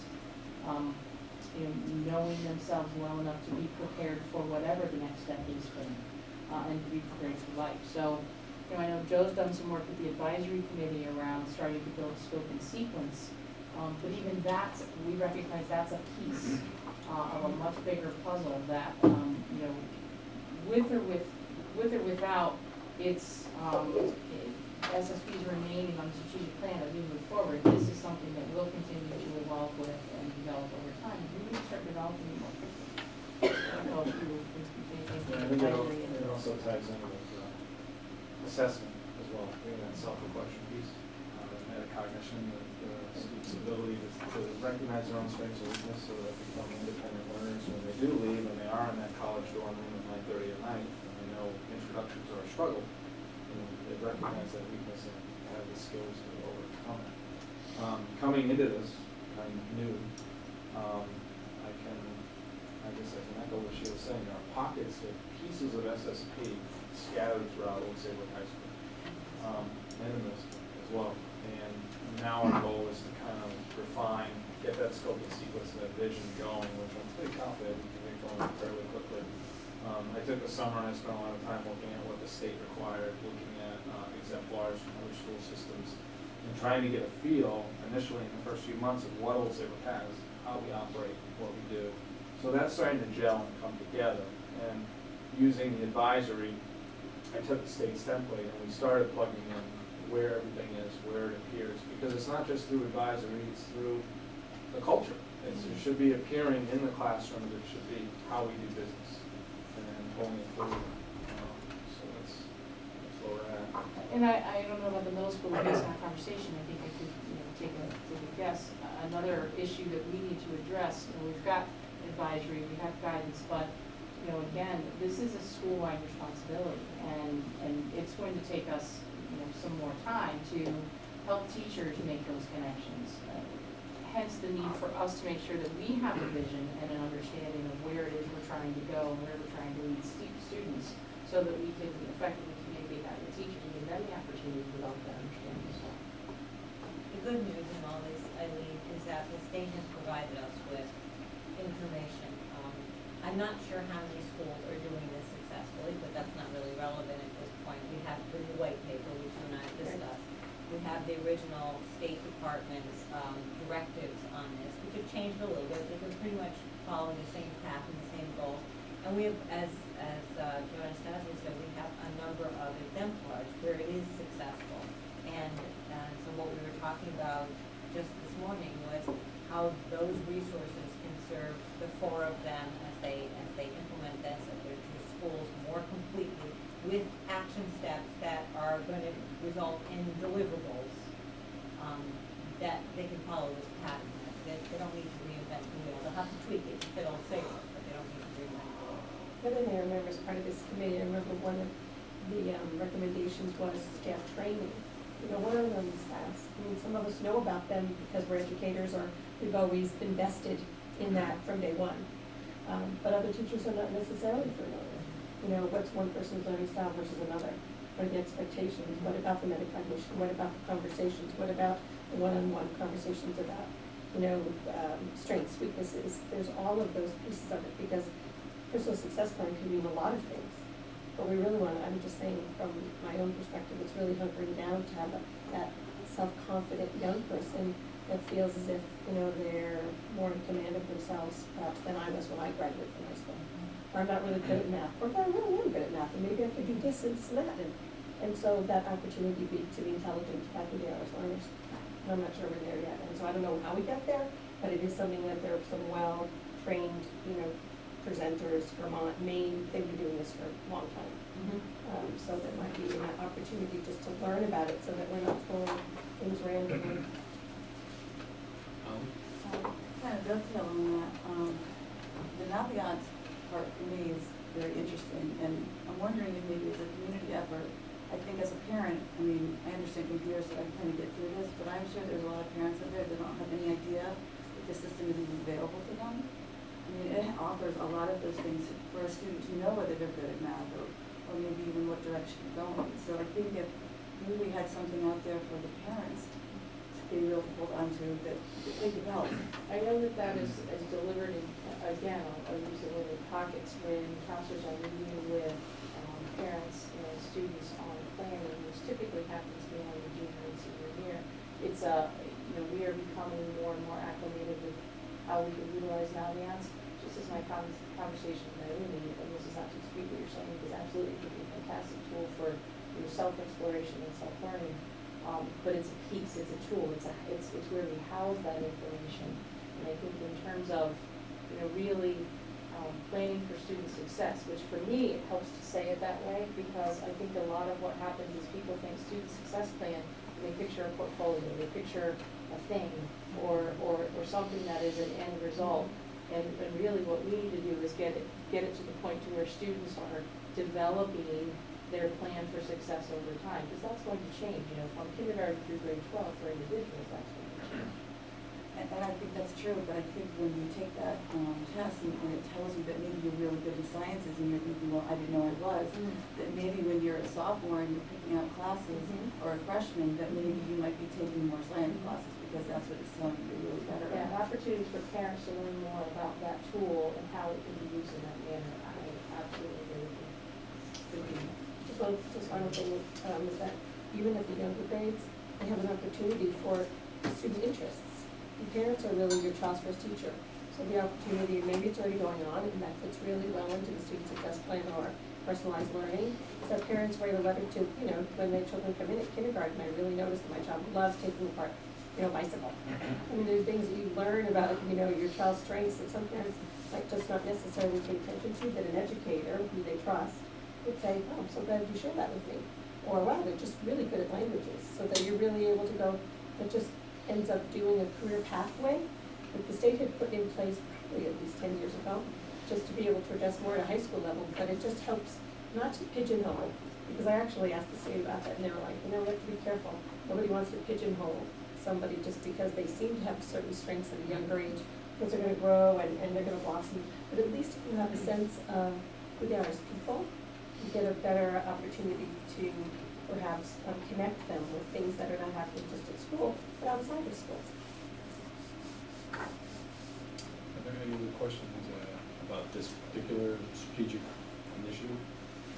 Are there any questions about any of the other updates on strategic initiatives that Jan has presented? Or any other questions at this time? Do you want to, George? I just make a comment. I think I want to share a lot of time with no time we already have to do so. And I like all that up.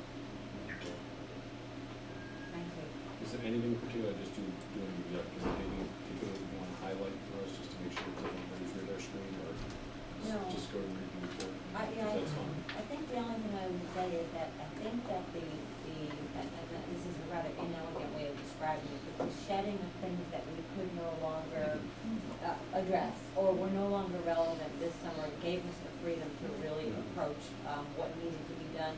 And I want to thank the board because you kind of gave us permission to do that in the spring, to go ahead and move forward in that way and not feel like we have to be wedded to some of the original components of the strategic plan that were no longer relevant. I found it to be very liberating and allowed me to move forward in a meaningful way, and I think perhaps others are sharing it too based on the amount of work we see getting done.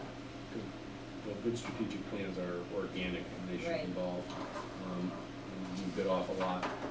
Everyone did, the board, the administration, so apparently the revisions, the evolution is working, so that's good. Climate survey results, Heston?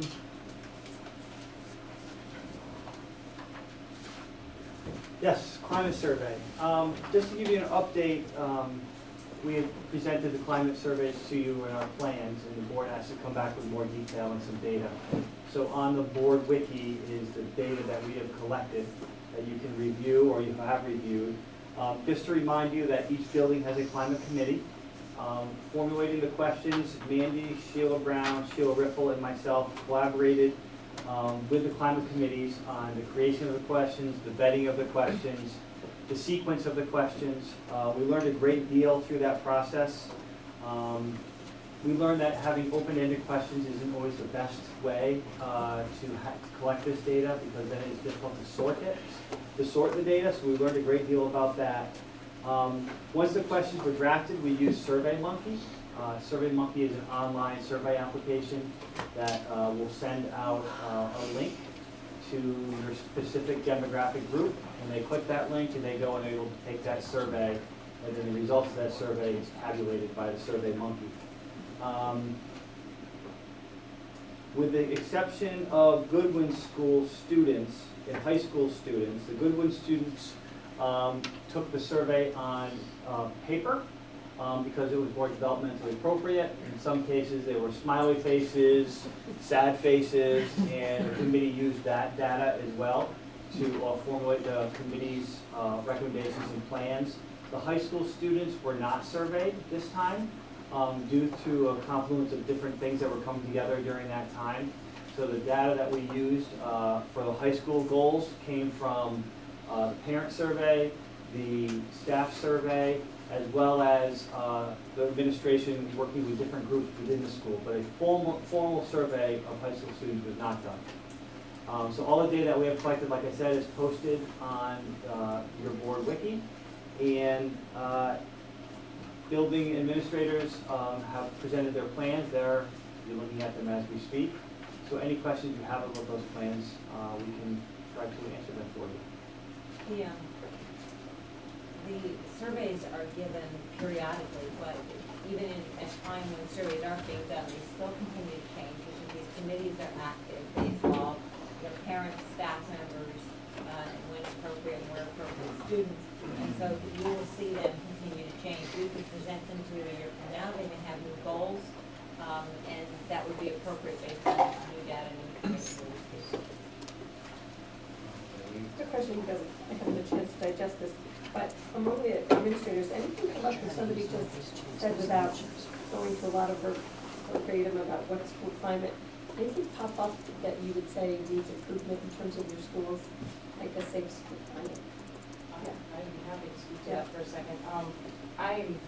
I feel like, it's, the elephant in the room is for the high school, one of the elephants really, is that we missed an opportunity in surveying students directly. And I especially felt that when I was reviewing some of the results, especially around climate and the implication of drug and alcohol use at school. What stuck out for me, Heston referred to other groups where we get student feedback. Last year we had 2 separate advisory committees, the superintendent's advisory, transport advisory. There's opportunity for students to talk with teachers through actual advisories, and they complete surveys at the end of the advisory on how we can improve that experience. But all that anecdotal feedback leading us to we're moving in the right direction, things are positive, kids figure out in here, was great. But then when I saw some of the results of what parent perceptions were, as well as some alarming numbers from staff, those are the issues that drove one of my goals at the building level, one of our collective goals actually around communication around climate in the school. It was a concern that I had as a result of what parents and teachers were saying was they don't have enough information. I think the student data, the actual formal student data would be very helpful. That either would confirm some of those concerns that came up or it would deny them. Either way, I think having that collective information, with or without the students, has provided us already with some opportunity to make sure that we as a staff are calibrating in terms of climate and what our expectations. I'll give you an example. One of the pieces that when we presented our goals to the staff, we provided for rationale was 16% of the faculty and staff reported monthly use of drugs or alcohol in school. Yet our behavior data did not validate that. So my concern right away is if 16% of the faculty and staff answering the survey says that this is happening monthly, why isn't that being reported monthly? So when this information and some of this data was presented to the faculty, there was, they had a lot of questions, there was surprise. It was very eye-opening to me in that we can make sure that we're providing the data continuously, which we have been, an opportunity for the dialogue and the training to make sure that people understand what their responsibilities are under that. People were, when they were faced with that number, they couldn't believe that that was actually observed or witnessed. I have a hard time believing that it's observed or witnessed and people aren't actually reporting it, but, you know, it's certainly something we have to take a look at, whether it's the questions, the way that the questions are being asked, not being specific enough, or, you know, is it a fact that 16% are observing this on a monthly basis? It's just one example of It's something. refreshing to have your honesty, because I think that's what we just want to hear and need to hear. 21st century culture, and these are the kind of things you Well, just it's really gonna be, want. but I'd actually like to hear a little more. Yeah. When is it that we're going to do the survey of the high school students? Well, I think at this point, one of the reasons that it didn't happen, and I don't offer this as an excuse, but merely a reason is, you know, there's a concern that the results can lose their luster if students are over-surveyed, if they're, let me back up. We've considered giving a similar survey to students, or this survey to students at the beginning of the year and doing it again at the end of the year. We also have the partnership with Youth and Families around the developmental assets survey. And anytime you're doing a survey, especially online, it's not, we don't have a one-to-one currently. We don't have every student and a computer available at the same time. So, you know, you have to schedule that appropriately. We looked last spring at providing the survey through a link on the website, but the concern was that we didn't have a surefire way to protect against students going on and taking it over and over again. We wanted to make sure that, you know, we're literally giving each student one opportunity to answer those questions so that we can try to get as accurate data as possible. We will give the student survey in the spring. You know, I don't know that we've decided collectively as a district when we're going to be re-administering these surveys this year. You know, we were just talking today about scheduling for SBAC and making sure that, you know, we have a plan for how altered schedules are going to work with AP testing, SAT, so we want to make sure that we're spreading this out enough so that, you know, we're not digging into instruction any more than we already have to. So, you know, all that said, very important to get the student feedback. I mean, that just let me, Absolutely. this is an issue that has come Yeah. up over and over and over again to the board. We've had a number of parents over the last several years in particular who've come to this board, and this has to happen. I mean, you've got to figure out a way how to survey. It can't be next year, et cetera. So this is just me talking individually. Other board members can speak, you know, for themselves, but I'm in a state of a little bit of incredulity about the fact that we don't have data on the students. And so I think this needs to happen. I don't know what other board members think about getting the students' data. If I could just interject here, it will happen no later than the spring. That we've already decided today. It's just a question of whether we want to move up to high school any earlier to gather data. And I think the point that was made was there was talk about earlier this year about doing a pre-assessment and a post to see what kind of growth could be achieved in a year. And that decision was, they made the decision not to do that. But that doesn't mean we're not going to be surveying this, but we certainly will, if not soon. Okay. Is the survey going to be that much different than the behavior one? Well, that's about different behaviors. And it's more about the student experience at school. Yeah. And the only thing I could add is that to take into consideration what some of the parents have discussed tonight, as far as where to take it, how to take it, make sure there's ample time, and, you know, not next to each other because something's happening with this individual, but I'm going to talk about it. You know, just, you know, should take into consideration. Possibly. Any survey, not just Yeah, no, from this point forward. Just want to highlight, if Mandy had anything to say, or Sheila, about your climate and. Yeah, I had shared in the last meeting about our survey results, and one of the things that we found most notable was the difference in perception between the students and the parents, and actually the students and the parents and the staff. And by and large, the student responses were more positive than the parent and staff responses. And that was why we put into one of our professional goals was communication internally and externally, and really to share some more of the programs that are happening that the students are just so familiar with on a day-to-day basis. But we haven't done a really good job publicizing that to the parents. And so we reformatted our newsletter this year, so there's a Safe School Climate section, there's a Respect section, There's a lot of different things that we really feel like we have to be more involved with getting parents the information. Even small things like the pasta dinner that we had at report card night to bring our community back into the building. And it was one of our agenda items in our first parent council this year was to discuss how to increase parental involvement in the school, because the more they're in the school, the more they'll hopefully come to the same feelings about the school climate that the children have. I have to say, by and large, all of the results were pretty positive, so we were happy about that, but that disconnect just showed us we're not doing the best job communicating with parents. And the other, just one small concerning thing, and it is in here, was that 65% of our students viewed our guidance support as positive and neutral. So we're looking at, 35% that we need to bolster how our guidance staff is working with our students. And we were very intentional about that this year as well. And when we started teaching organization and really planning and study skills for our students, our guidance counselors went into classrooms to do that. And they did the follow-up. So they're really we're trying to make them a piece of the daily life with our students. So it's not just that, going to the counselor. And I think having focuses the second year gives them more exposure to our counselors. But we have to let them know there's a support in the building that if something's going on, they can seek guidance. So those were some of the areas. And I wasn't very good with technology, so if you don't know what this is Old Saybrook Middle School, I didn't put it on there. But this is how we use the survey to come up with this. I apologize, it mine's in a different format, it doesn't say Old Saybrook High, but it is aligned to the standards from the national climate and how we made our decisions.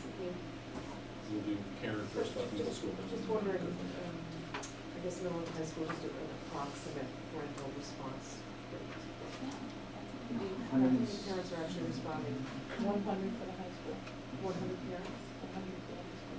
That's actually not too bad. I think it's pretty high for high school, because I think oftentimes, you get a survey as a parent, not so much a good, because we're so much more engaged in lower grades, taking a K-6 perhaps, and not so much, so you're looking at a survey, you're kind of like, gee, I don't know.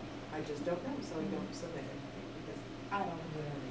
So I think that follows up on what you're saying, Mandy. About the perception, Matt just said we had 117. Yeah. So, Yeah. you're right, though, that can really skew the parental perception as well.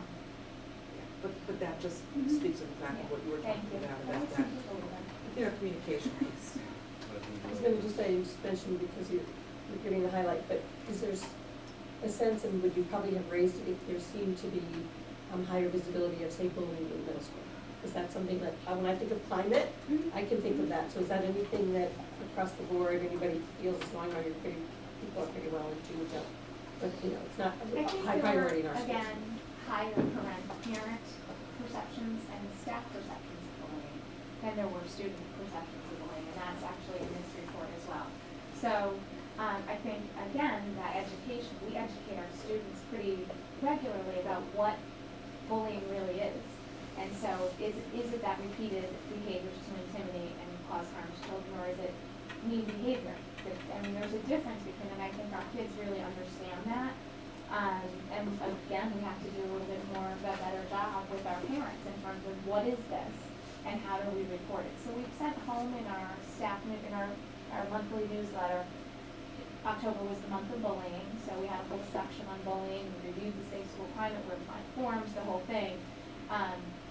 But I would say that other than 2 cases, probably any of our bullying reports have come from our students. So they don't quite match in terms of what the students are reporting, what the parents are reporting, because our reports come from students. But we do review all of that data at our safe school climate meetings.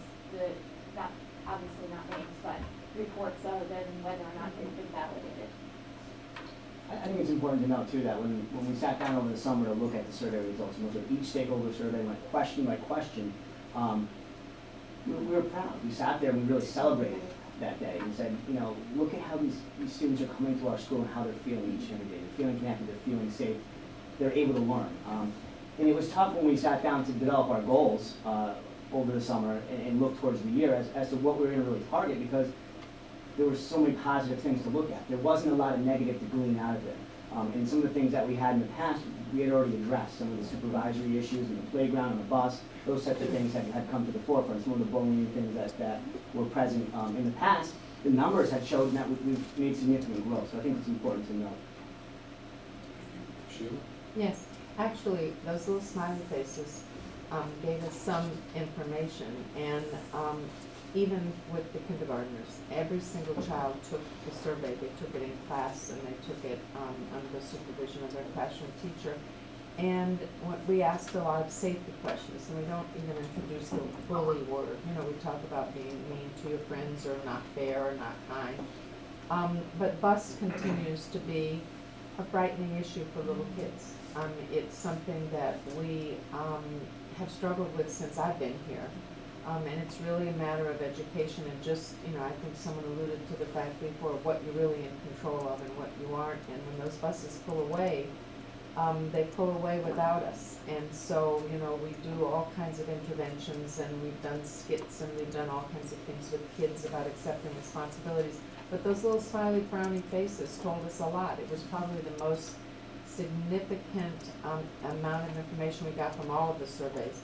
And I think also the fact that parents of young children are very involved and very visible in school, probably because their kids aren't yet ready to say, oh, you're coming to school again. No, they love it, and there are lots of them. We probably have 25 or 30 parents consistently in school, serving lunch, reading, what have you. So that's always been something that, you know, we can celebrate, but it's also a matter of, you know, just how many is enough, too many, or what have you, but that isn't an issue. We ran into something in our staff survey that we have addressed in a huge way, and that is the inconsistency of expectations, specifically of just general behavior in all of the venues, whether it's cafeteria or playground, and the paraprofessionals were a huge voice in that survey about, well, when I go to one teacher and I say so-and-so did this, they act one way, and when I go to another teacher, they say that. We realized that there was some true inconsistency in terms of what our expectations for behavior were. And so that we had a committee this summer who met, and then we now have official professional signage around the school so that everybody and all children respond to the same rules. And they're called expectations. They aren't rules, but it's in the cafeteria, it's on the playground, it's in the hallways, what have you, and everybody uses now the same language. And it was paras in their monthly meetings that brought it up, now when are you going to address this? And we've addressed it wholeheartedly, and it's made a huge difference, because you can stop any child anytime in the hallway and ask them, so what are the rules in the cafeteria? And they'll recite them to you. And it's made a huge difference to the paras and their communication with the teachers. And it's something you might not think is a really big deal, but it was a big enough deal where it was like a huge percentage of our paras spoke out about it, about having teachers have different rules, or having teachers having different ways of responding and reacting to behavior. So we're really working hard at making sure, and it is also, as Amanda said, it's just communication. It's just making sure everybody hears the same message, no matter what the message is, that it become a common one. So Matt, I have not been able to make our, the character committee meetings because of work conflicts, but I was very active prior when Mike was leading it up, and we had considerable conversation about consistent language and behavior expectations, from classroom to classroom, from grade to grade. So, what you're saying, glad to hear it's happening. I just want to make sure that it's also happening. Most of that comes through our PBIS program in our SP. We actually have a grant, SPDG grant. So a lot of the work that was done at the high school and the middle school is specifically aligned through a state grant program in work that we've done with some of our colleagues at the state level. It's part of the whole Respect initiative that was started quite some time ago, and we revisited common expectations last year, actually. So the whole common language and disciplinary, all that. She was referring to signage and whatnot around the building. We've had those rubrics and those things in place for probably 6 years now. But one of the things that we have made a little bit more clear is that, so they're always taught at the beginning of the year in every area. Teachers go around and teach people what respective behaviors are and what they look like. One of the things SPDG has told us is we have to increase of just, I would say, behavioral referrals to the office, but, kids just getting a little more antsy. So right before, This time of year. this time of year, actually, we said that they need to be retaught. So every grade has now gone through and retaught. So all along of with that those same behaviors. expectations Absolutely. of that Yep. understanding is also the consistent consequence. Mhm. Because that Consistent, has to be yeah. the same as well. Consistent consequence, but then, today in our faculty advisory board, one of the things that came up is not only consistent consequence, but the consistent positive feedback. So, we give out stamps that kids can use as a token economy, and what came up is, should there be consistency about what we're, the reward system, Well, what we're there giving, why we're absolutely giving it should be. to. It goes across So the board, those just become things that are across part of the our board. regular meetings, and our Right. respect committee meets, I think, 7 times a year. So we go over that regularly to talk about what are some of those issues, and that's totally goes into the safe school number. Any other questions for any of the building administrators? Thank you all very much. Graphic arts concept and printer, Mr. Sutton. Yes, this summer we went to visit Wayland Engineering with a group of teachers, administrators, and just to see what ideas we could glean from our visit that we could put into action at the high school. So one of the things that Wayland Engineering did is at one time they sent out all their printing, and they said, whoa, we could do this ourselves. They bought all the machines and they hired staff and they saved tons of money by doing their own printing. So it just spurred on an idea for us that we send things out for printing as well as a district. We also have a graphics arts department at the high school, graphic arts classes. So we have put forward a grant to the Education Foundation for 1 or possibly 2 36-inch commercial printers that will print everything from posters to invitations to print on magnets, bumper stickers, anything you can think of, they can print with really high quality. And our thought is that the high school department can begin to work as a kind of like a startup company, go out, do intake with groups of teachers or students, athletic department, what do you need printed? All right, come back with a few ideas, a few drafts, and then go through the process of actually printing those for those different clients. And we're also thinking that eventually this will be a portfolio for students that want to major in graphic arts and say, well, this is what I actually did in high school. These are the actual products that I made. And then, possibly down the road, if we would want to open this up to clients outside of Old Saybrook Public Schools. And possibly they could come in, go through an interview process, an intake process, and we could do printing jobs for clients outside of Old Saybrook schools. Now there'd be a money exchange there, so we get our accounting class involved with that, with making sure that we're keeping the books and give them a real life application. This is being done in other school districts. East Lyme has done this for a number of years, so this is an opportunity for us to employ this in our school district. Questions? Vito? Can we, so what you're saying is we can open up to the rest of it, not other outside agencies, but town agencies, town hall, Eventually, police yes. department, if you, certain things can be quick. We would need to have some tight procedures, obviously, and get that going first within our district. And then sure, outside agencies, as far as town agencies, would be one group that we could look at. The graphic arts department has had companies come to them and ask them to do some designing for them in the past. So that was like a real application type of activity. And the more we can make their learning like the real world, 21st century, where they're interfacing with soft skills, shaking hands, all of those pieces. So when they go to interviews and they want to major in graphic arts, they're trying to get accepted, they can say, this is what I've actually done. Yeah, I mean, like, just take it, like the fire department itself has a yearly banquet. With that banquet comes a booklet. Right. Comes cards that go out, invitations that go out, and envelopes. It's very simple, but it's needed every year, and they pay dearly for it. Right.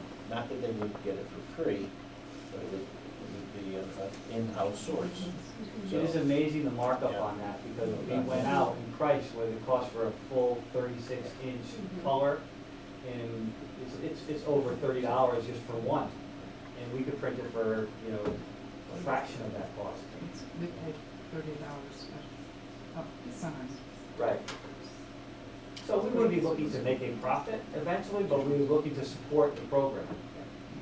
ask Jan to say something first when I leave. I just want to draw some connections based on everything that we've been talking about tonight. This piece, and something we're still about to talk about, which is public relations. This piece of purchasing something like this is not a standalone program. It fits beautifully with our manufacturing engineering program and the work that we're trying to do to make that a bit of a cottage industry so that manufacturing students and engineering students are talking to each other about what is being designed and what needs to be made. This can be an advertising and marketing piece. It has a component that belongs in our business classes. You can extend it on to writing copy, and that can go into an English class. What we're trying to do is, as much as possible, replicate student success work, 21st century skills, bring all of our units of study together in as integrated a way as possible to remove some of that siloing and really to respond to even code. We've been talking about code tonight, which is, brought up by a citizen, but is part of what we're doing now.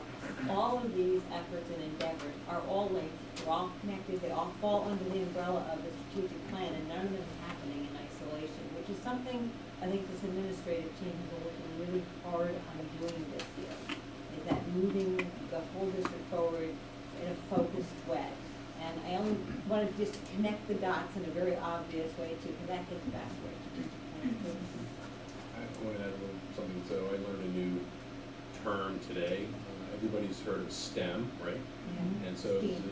STEAM, and I didn't know about STEAM until recently. So STEM, first of all, there's STEM squared, Yeah. which is when you add medical onto math. So it's science, technology, engineering, and math is STEM. And when you put the squared, that means you're going to go into the medical areas because we're looking at some things at the university. And then STEAM, which the A is for art, but it's the design art. So it's architecture and design like that, which this fits very squarely into that. It's the CAD systems and all that kind of stuff. So it's very timely because this is an up-and-coming thing that's following right on the heels of all the STEM focus that has been, highlighted for the last couple of years. I was going to say, Lisa, I think it's fabulous, but I think that it's also taking a look at the other end of the continuum about the special needs population and the opportunity for those young people to get the application experience of collating. Because there are things that sometimes you need to do that's hands-on, that they need to have opportunity to know what's out there in the real world. So it's not necessarily, as we always say in our district, we're really a comprehensive district, but so you're looking at opportunity for special needs. Those that are absolutely, that that are cognitively impaired, that really have an opportunity to do it, get it done, and they have an opportunity then to also be prepared for when they go out to do some of that. So it's not just, again, for certain populations of students, but for all. Any other comments? We don't have to do anything because you're asking for the OSEF to come up with some funding for it, but this is just a report. No, this is a great idea. Yeah. All right, thank you. Public relations, Jan. Well, I guess this is the cherry on top. Mary McKay has been sitting up there very patiently, almost the last man standing. And she's here because, as you know, we started a public relations committee. It includes board members, teachers, parents, community members, administrators, and we have been meeting about once a month to work on marketing the excellent programs that we have here that we all talk about at board meetings, but if people don't avail themselves of meetings or don't watch them now on local cable, then they might not know unless they're directly involved. So that's been an initiative, and we've been moving forward. The launching of the letterhead is ready to go, and we'll be all using the new logo letterhead that you can see in front of you on your board memos starting January 1st. But, so we are very excited to have this happen. So to have two parents come to me, in every bad situation, there's a silver lining. So in having to work on this turf field for a protracted amount of time, I had an opportunity to meet some parents of athletes and get to know them more closely. And so this has been a real plus because then two of these parents came to us and said, we want to do public relations for athletics. We want to find opportunities to do a better job to support all of our athletic programs. And Mary McKay is one of the two. The other one was Sandy Tanasi. And they're focused mostly on football. Their sons play football. But then we sort of expanded it to include Ram Boosters and the others. Now, we talk about putting programs and flyers together. We put together multiple programs for our different athletic programs. We don't need to do that anymore. We could do that in-house work. It could include color photos of all the teams. It's just a question of getting someone to spearhead that kind of work, and we have parents who have reached out to other parents and are willing to do that. So now not only do we have this public relations committee, which I provided a brief update just to let you know that we're still meeting and still working towards our goals, but Mary and Sandy have begun this other initiative which spearheads nicely. They're going to send a liaison to the district PR committee, and it's a nice opportunity for them to support and to do some of the work that we may not have the human resources to do. I don't know, Mary, if you want to add it all to what you're working on? Yeah, since I sat here so long, Yeah, I right. will. But I promise I won't make your meeting go any longer. But thank you for the, endorsement of the idea. We didn't know that there was a district PR committee at the time. And as Jan said, the old cliche, that challenge can lead to opportunity, So we've had this challenging football season, from preparing the boys to play and working through a number of injuries on the team to where to play, to all kinds of opposition. And as we've been going around the state this fall to different high schools, we've kind of made a little habit of collecting the program booklets from all these other high schools and listening carefully to the announcements and seeing what was happening with the community in those towns. And let me tell you, there's some small towns in Connecticut that I think the entire community is at their football games. And to put it simply, we just had ideas about getting Old Saybrook athletics onto the map. And that's not to say that there aren't individually some very successful teams, or especially over the past few years, there have been various teams that have made it into championship opportunities and so forth. But there's also probably been more than those successes. There's probably been more teams in town that have struggled to get the numbers, to have the coaches, to have the right equipment. And so it's not just football. We thought of all the athletics in town and looked at some of these other towns, and were very impressed by what we saw. So Sandy and I just began brainstorming about how could we sort of maybe use the challenge of this football season to kind of help create an opportunity to maybe turn the tide in Old Saybrook. And we have this new field, and we envisioned it with better signage than what's there. Maybe or maybe not a name, but maybe some very big signage announcing the home of the Rams to anybody who travels on Route 1. And really just getting better media coverage and community interest in our sports. So we thought before we got all excited about this, we should see what Jan thought about it. And that was when we learned there's a district PR committee and that this might actually tie in well with it. I don't know if there's an outline in your packet or not, but we just put together a little of some ideas about kind of a mission, and really it's just to elevate the status and reputation of Old Saybrook sports. Yeah, I took a lot of your verbiage and I put it in my memo. Okay, great. So people have seen that. We haven't started meeting yet, but we wanted to gather some membership, so we did go to the Ram Boosters. It started at the Touchdown Club, which includes parents from Old Saybrook and Westbrook, since it's a combined football team. There's a couple of parents from Old Saybrook and a couple from Westbrook that want to participate, and that's good to include Westbrook because you've got to keep them engaged on the football front. But then for the rest of the athletics, we went to the Ram Boosters, and there were a couple of parents on Ram Boosters that said they'd like to be on this committee. And in fact, Ram Boosters has already got so many different ideas going, and I think and coaches individually have some good ideas going. Some get really into marketing their team, creating a booklet, like Jan said, ordering different apparel. Other coaches, not so much, not having the time for that or the wherewithal. So to maybe bring some of that together and bring some consistency to it, and hopefully it'll strengthen all the programs, not taking away from the individuality of any, but maybe bring some spirit. I think really PR for athletics also kind of equates to spirit for athletics. I don't know when, maybe pep rallies went the way of Bobby Sox, but I remember pep rallies and how they brought my high school together and my community together. I don't know if we can ever recreate that kind of, atmosphere in town, but based on what I saw at some of those football games, let me tell you, there's other towns in Connecticut that clearly do have, and they're all Class S, and they do have that level of community engagement. So we just thought about maybe bringing together some stakeholders and developing some ideas that some might translate into sort of spirit action items, some might translate into policy, athletic policy, like some consistency of apparel sales, fundraising efforts, things like that. So It's just in the beginning stages. We would welcome members of administration from each of the schools, maybe an administrator or a faculty member who serves as a coach, or if someone from the Board of Ed wants to participate. We didn't really talk to him about a student representative, and I don't know if we want to have any student representatives on this or not, but that would be fine. Someone from the Board of Ed, and we're hoping to start meeting in January and really just kind of get the collective ideas together, and with that focal point of elevating, you know, the whole community appeal of Old Saybrook athletics, and then translate that into some action items maybe by the spring. Excellent. Any comments or questions from the board? So thank you very much for this, Ms. Mackay, and also I want to apologize if I had known you were going to talk. I would have actually called this a lot earlier in the agenda. That's okay. I know everybody was wondering why I was here. And to be honest, I'm so missed by my family that my son was texting me from his bedroom asking me to make him some food. He doesn't even know I'm not in the house. Tell him I'll be right. So it was nice to know I needed. Very big house. No, not at all. He just doesn't open the door.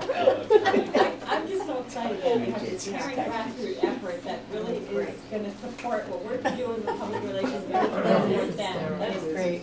A nice symbiotic relationship, so I'm excited to be part of it any way I can. And Mary really puts her money where her mouth is, because she was the chauffeur today for 2 of our high school basketball players who showed up to the middle school boys basketball game to support them on the Monday basketball practice, which was so nice.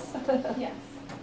So if there, I like the idea, and I appreciate the invitation of a board member to participate, so if a board member is interested, let Jan know.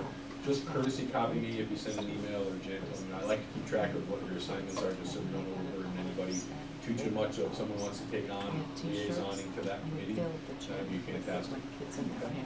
Thank you very much again. Thank you.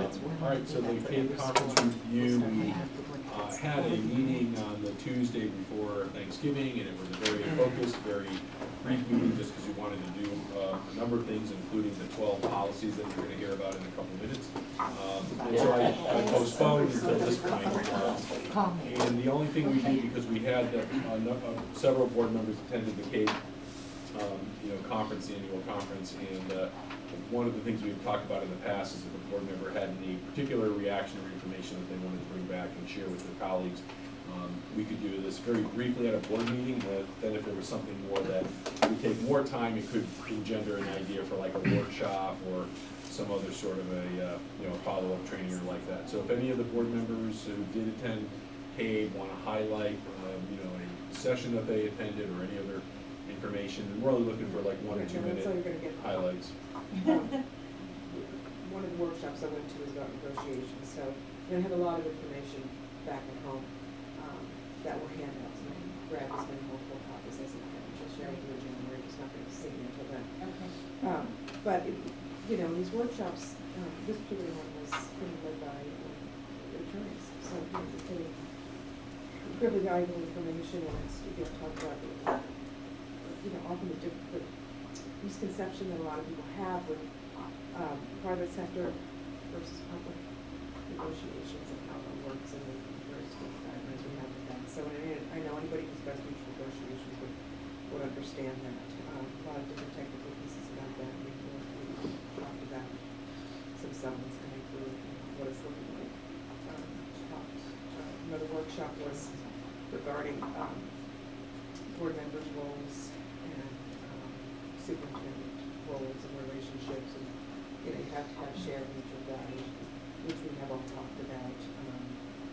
This particular attorney on this workshop, he couldn't stress discretion and not speak no evil. This is famous quote on the legalities involved. A lot of this we already know. It was always really good to hear it and about how important the cohesiveness of this working leadership unit is. So, talked a little bit about audience of citizens and things like that, which I'll talk another time or anything like that, but that was kind of it. But I have a lot more information to share. Anybody else? I don't know if I facilitated the session on student representatives on boards of education, which is really more about, we had maybe representing maybe about 10 towns in the state of Connecticut, so it grows every year, which is pretty exciting. And a lot of students, we talked about how students actually get elected, some are actually just sort of tapped on the shoulder by their principal.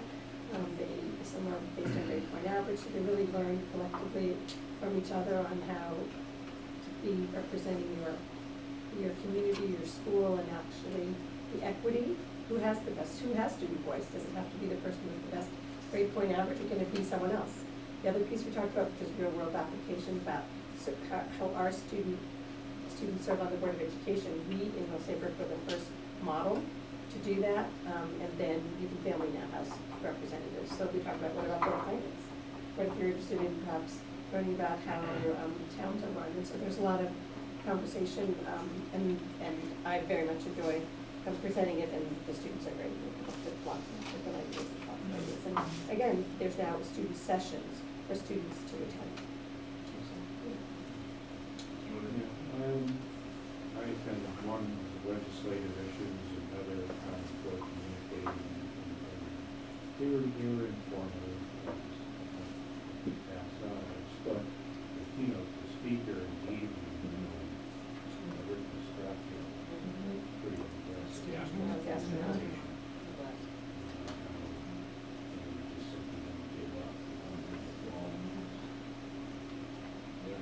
Very impressive, but I had to, but he's the guy, he's a Waterbury kid who ended up being on how many shuttle missions and like that, Well, 9 shuttle just missions. the number of times he applied to the Yeah, program. right, dozens of Right. times before he became an astronaut, he was rejected so many times, Very inspiring.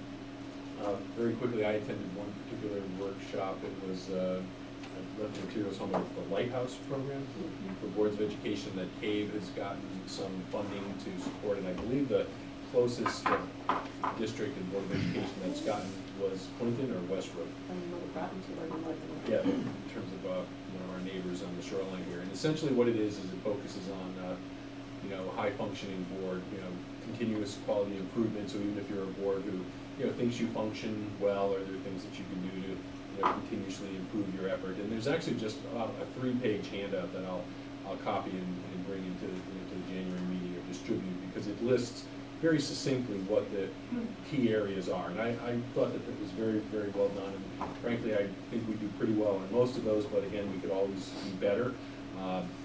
And the 2 areas that, one was, more professional development for the board to, hone our skills and increase our knowledge and like that. And I think that would be a good thing, so we'll revisit that when we get to that point. But the other one, which was very interesting, was, and I think we kind of do this almost innately, and that is keeping student outcomes at the forefront of all of the discussions and all the decision-making. But they had some sort of procedures in terms of how is it that you do that very intentionally, so that every proposal that comes forward and every strategic initiative and every activity really focuses on student outcome rather. And it's not that the staff don't do that and you're very focused on assessment and like that, but how is it that a board makes sure that we're always keeping that in the forefront of our mind? And there were a couple of other points. So what I'll do is I'll take the 3-page handout and I'll copy it and give it to everybody. Maybe we can you can look at it and decide for yourself. But there were a couple of points maybe I'll bring up again at that point in time. But and again, it's the kind of thing that I think we could, if we felt like we needed it, we could ask Kay to provide this technical assistance to us. I don't know that we want to do that or not, but this is a very active program that's got some federal funding that passes through the State Department of Education that funds CAVE to provide technical assistance to Board of Education to improve their functioning. Do you know more about it? Yeah, I mean, there's more to share, in terms of where that comes from, but it's not a new initiative, but there's a. No, it's been around for a while. Exactly. Just wanted to say just Sure. really quick, that for as many years as we've all been attending, it's interesting for me to learn, because I'm always learning. Connecticut Association of Boards of Education, Connecticut Association of Public School Superintendents have always been sharing information with grown-ups. I've probably been the only one that's been doing the student rep, getting students involved. Now, on Saturday mornings, they have student panel. So it's like educating across the state that what we're doing is affecting young people, we want to hear from them, versus just educating people that are making decisions for students. And that's, for as many years, that's a shift, it's a vacation long enough, they'll come around, so there was a lot of adult questions for kids. All right, it's already a little bit after 10, so I'm going to move us along. We've got, thank you very much, everyone who attended and who made a brief presentation. We're going to do the update on the turf track and tennis court project. Phil and Jan, Julie's here. Yeah, hi Julie. They're meeting on the 3rd, and we were presented with one of the items we were presented with a payment requisition, carry one, that's been submitted. Going over the minutes for the meeting, BSC Group recommended an amendment to payment requisition number 3. The amendment included the following deductions. And to payment requisitions that the contractor submits, if the work is not yet approved, certified, completed, for instance, storm drainage, 30,000, perimeter drain, 35,000, geotextile, 16,000, bottom stone, 98,000, top stone, 35,000. These are all things that we put down originally and then had to be dug up with because of just the standards. So we're not paying for those at this point because they still have to be installed, all this stuff. So the proposed total deduction from the payment requisition was $214,000.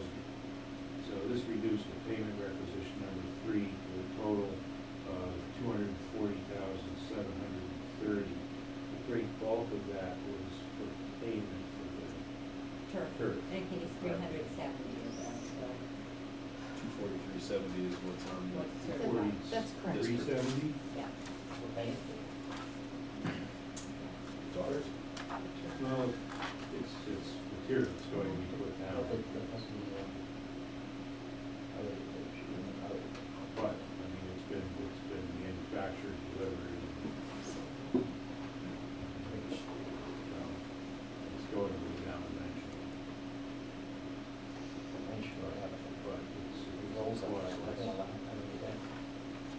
Well, we'll do this, let's let the report and then we'll do the questions. It's a legitimate question, and let's get the report.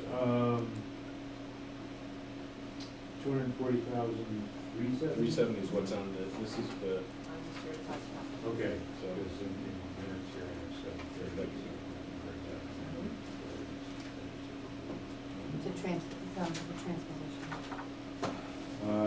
In any case, the 3P committee made a move or approved the motion to approve payment of this $240,370 pending approval of the project attorney.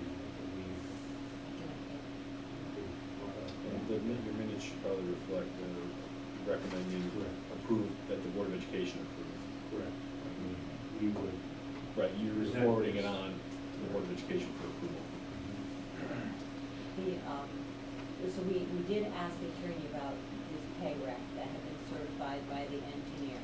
And he indicated that it was appropriate for us to pay it with the deducts that had been made by the engineer, that the turf field was indeed ours and that we own it. Once it's delivered on site, we own it. So that led to a series of conversations and a construction meeting on Monday, which is additional follow-up, at which both the engineer and the construction company said they feel that we should cease work at this time because of the weather. They felt that continuing to work, the capillary action decreases when you have rain and then freezing. So they want to cease work for the winter and begin again when the frost is out of the ground in early spring. They give us the date anywhere between March 7th and the middle of April, depending on what kind of weather we have. But the turf is here, it's ours, and our attorneys advise us we have to pay that portion of it. As far as storing the turf, which I know people are concerned about, the suggestion was made and accepted by the contractor that they put on-site storage containers. Some people call them C-vans, Connex containers, and the turf would be put into those for safekeeping. The manufacturers indicated that it wouldn't be harmed by staying out, but we have concerns about being vulnerable out there to vandalism, to weather, whatever. So we want to have it under lock and key. So they're going to, you know, button up the work site, padlock the gate that goes out, to the first gate that goes out to Ingham Hill, close things up, continue to do a little bit of cleanup work on the tennis courts. There's some fencing issues that they're still addressing. There may be some additional surfacing scrapes that happen with the fencing and that may need to be fixed. They're still fixing the railing, they were fixing the mid-railing, addressing them. There were just things that need to be tightened up in the installation. So they're gonna complete that and then start again in spring. And because this recommendation came from both the contractor and the engineer, it seemed prudent that we move that forward, that we stop that work now, continue when weather is better and conducive. Other thing they talked about, which I think will set all your minds at ease, I know it did ours, was how they're gonna go about conducting tests from this point on the base, that we're not in the same place in the spring that we were this past summer, early fall. And they're doing initial tests on the samples that are being made up by the quarry, forensic quarry. So they will test those samples now. They test them in multiple ways, include sieve tests, and so how much sand, how much, what size the particles are. Then there are 11 tests that they've agreed upon that need to be conducted on the mock-up and then all of the materials while it's being manufactured, while the process is being manufactured. Our engineer and the construction company, the engineering company and the construction company will do companion tests, simultaneous companion tests. So it won't be like the construction company is delivering and we're waiting for them to deliver results to test. And similarly, it won't be that the engineer is off on their own. They're going to be doing them at the same time at the site. And that was something that made us feel very good moving forward, that we see that as an additional reassurance that things will work well. I also asked the question very pointedly of the construction company. Obviously, you're going to be taking on the work. All contractors do. Where do we fit in the queue? Because we have a tight timeline. And his assurance was that they want to be done with this project as quickly as possible. I'm sure he will. I said it was called but he heard us loud and clear that, you know, we've got a tight timeline. So I'm loath to put an end date on it. I'm never going to make that mistake again. But they understand how important it is. And obviously, as soon as the weather starts to break, we're going to be looking for all those regular meetings to continue. Now, questions, Vito? Yeah, I have a couple. I feel that ESC. That's the engineer. They're doing all these testings and I have some question up there. I just feel as though there's some fault on their part there because these testing should have been done the first time around to make sure that it went down the first time. That's just my opinion. I think there's some contributing factors on their part. For instance, where we are now, who's paying for the trailers? The storage. Well, the construction company is getting them. So ultimately, who pays for them, I don't know what points of this will be argued, where there will be litigation, if any. But they are contracting for those trailers. We bought them period. I have a tough time actually proving it because we bought that stuff in anticipation that delivery would be going down in a couple of weeks. Now here it is. We have no idea what's going down. And whether the roads, whether there's any other way of getting things, and I'm just very concerned about that stuff. Can I ask a quick question following up on Vito's? I mean, is it the construction company, Guerrera, did not manufacture the turf? The turf was manufactured by another company that has delivered it and, well, no, I understand, I just want to finish the question. But I believe legally and contractually, we're obligated to pay for the turf because it's been delivered. And it's not their fault that it's not being put down. We That are, might- and in a timely Okay. manner. We have a certain window Right. of time, and our attorney's telling us that in order to not breach the contract ourselves, Right. we need to make a payment. Right, so I don't think we have a lot of choice. I mean, you could vote any way you want, obviously, but the point is, we've sought legal counsel, and it's not Carrera's manufacturing of this, it's the other companies. I believe, we understand our contractual obligations, and we're legally obligated to pay for this now, or we will be in breach of contract. Julie? In addition, Vito, it may be good to note that the company that will install the turf has to warranty the turf.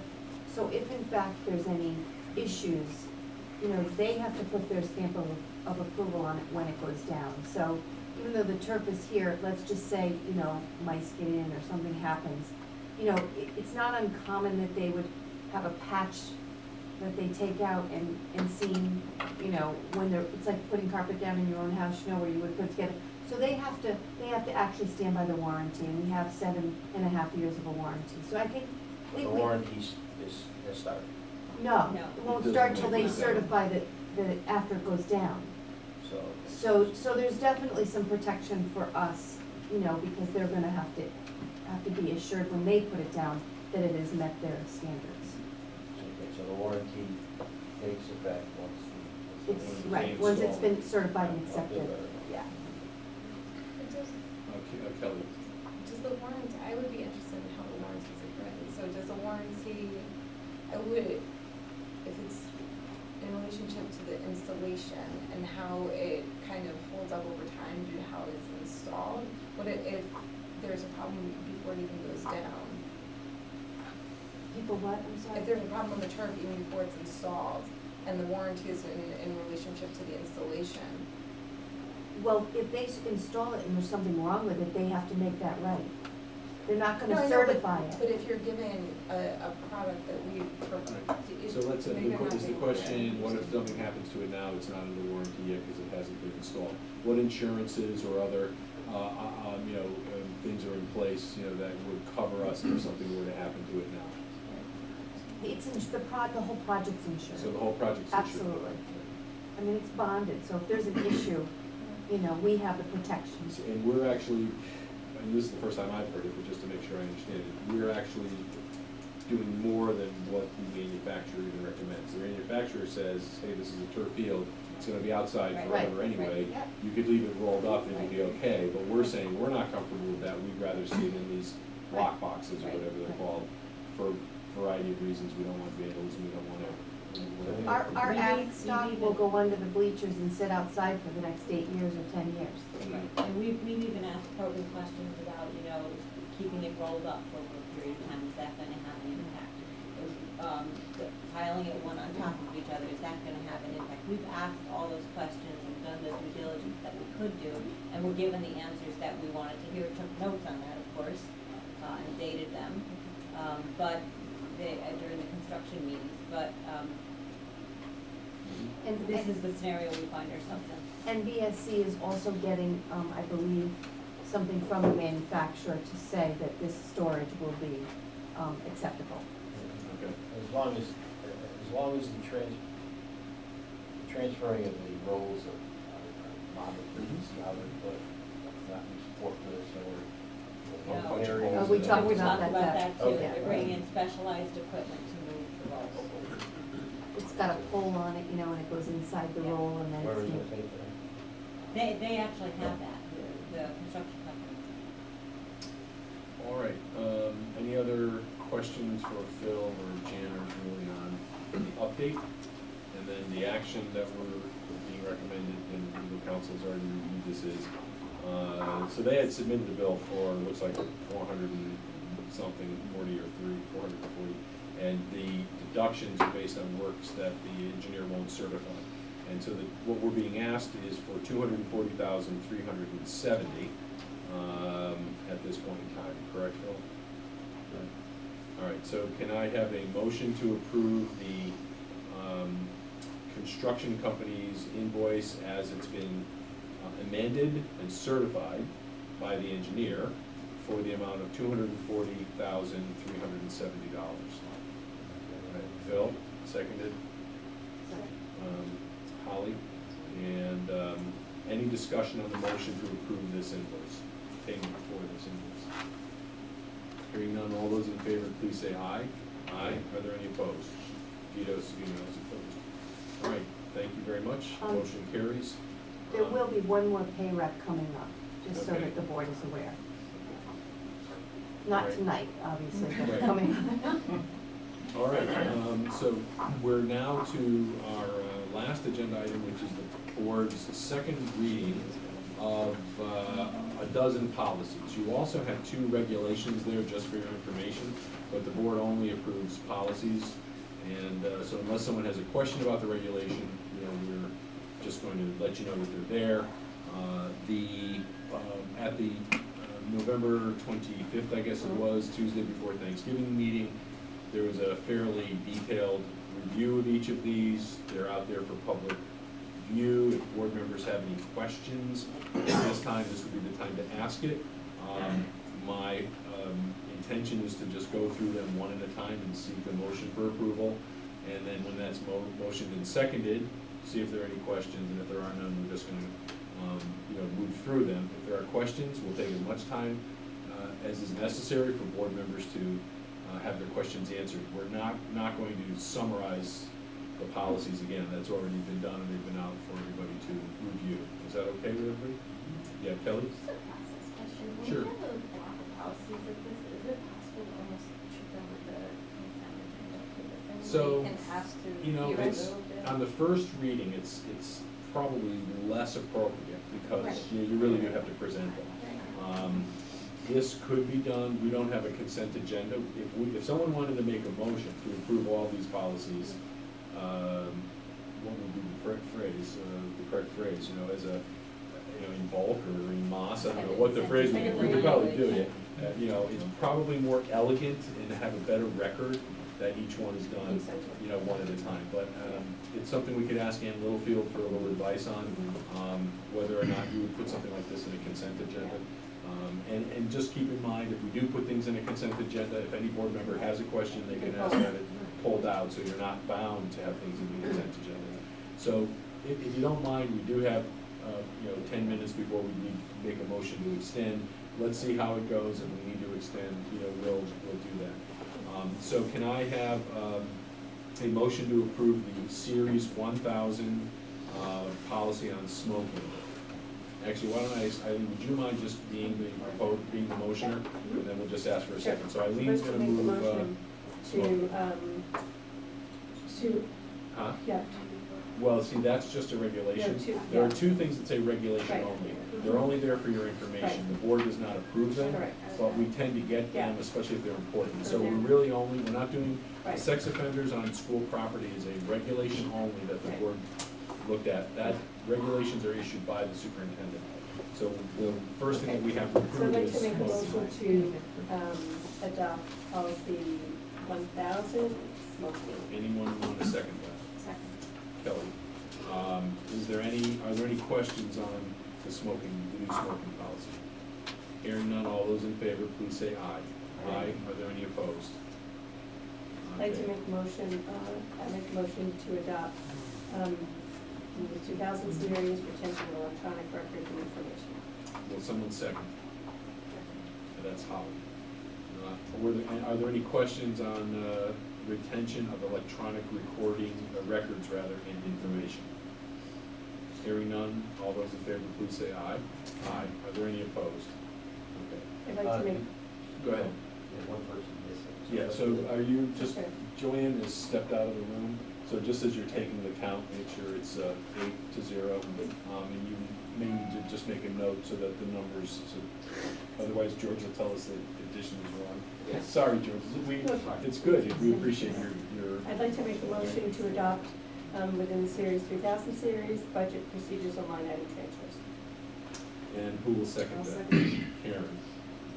And are there any questions on budget procedures and line item transfers? Hearing none, all those in favor, please say aye. Aye. Are there any opposed? All right, 8-0. I'd like to make a motion to adopt the 4000 series. There's 2, but the first one is reports of suspected abuse or neglected adults with an intellectual disability or autism spectrum disorders. We'll second that. Are there any questions on the policy on reporting suspected abuse or neglect of adults with an intellectual disability or autism spectrum disorder? Hearing none, all those in favor, please say aye. Aye. Are there any opposed? I'd like to make a motion to adopt the 4000 series, alcohol, tobacco, and drug-free workplace. We'll second. Kelly.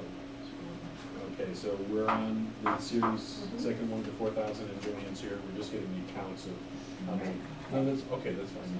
All right, Joanne's got to leave, so we'll be fine with that, with the items. All right, Okay, thank you, sorry. I'd like to make, did we vote on it right? No, we Okay. didn't. So we've got you motioning and Kelly seconding the alcohol, tobacco, and drug-free workplace. Are there any questions on it? Hearing none, all those in favor say aye. Aye. Are there any opposed?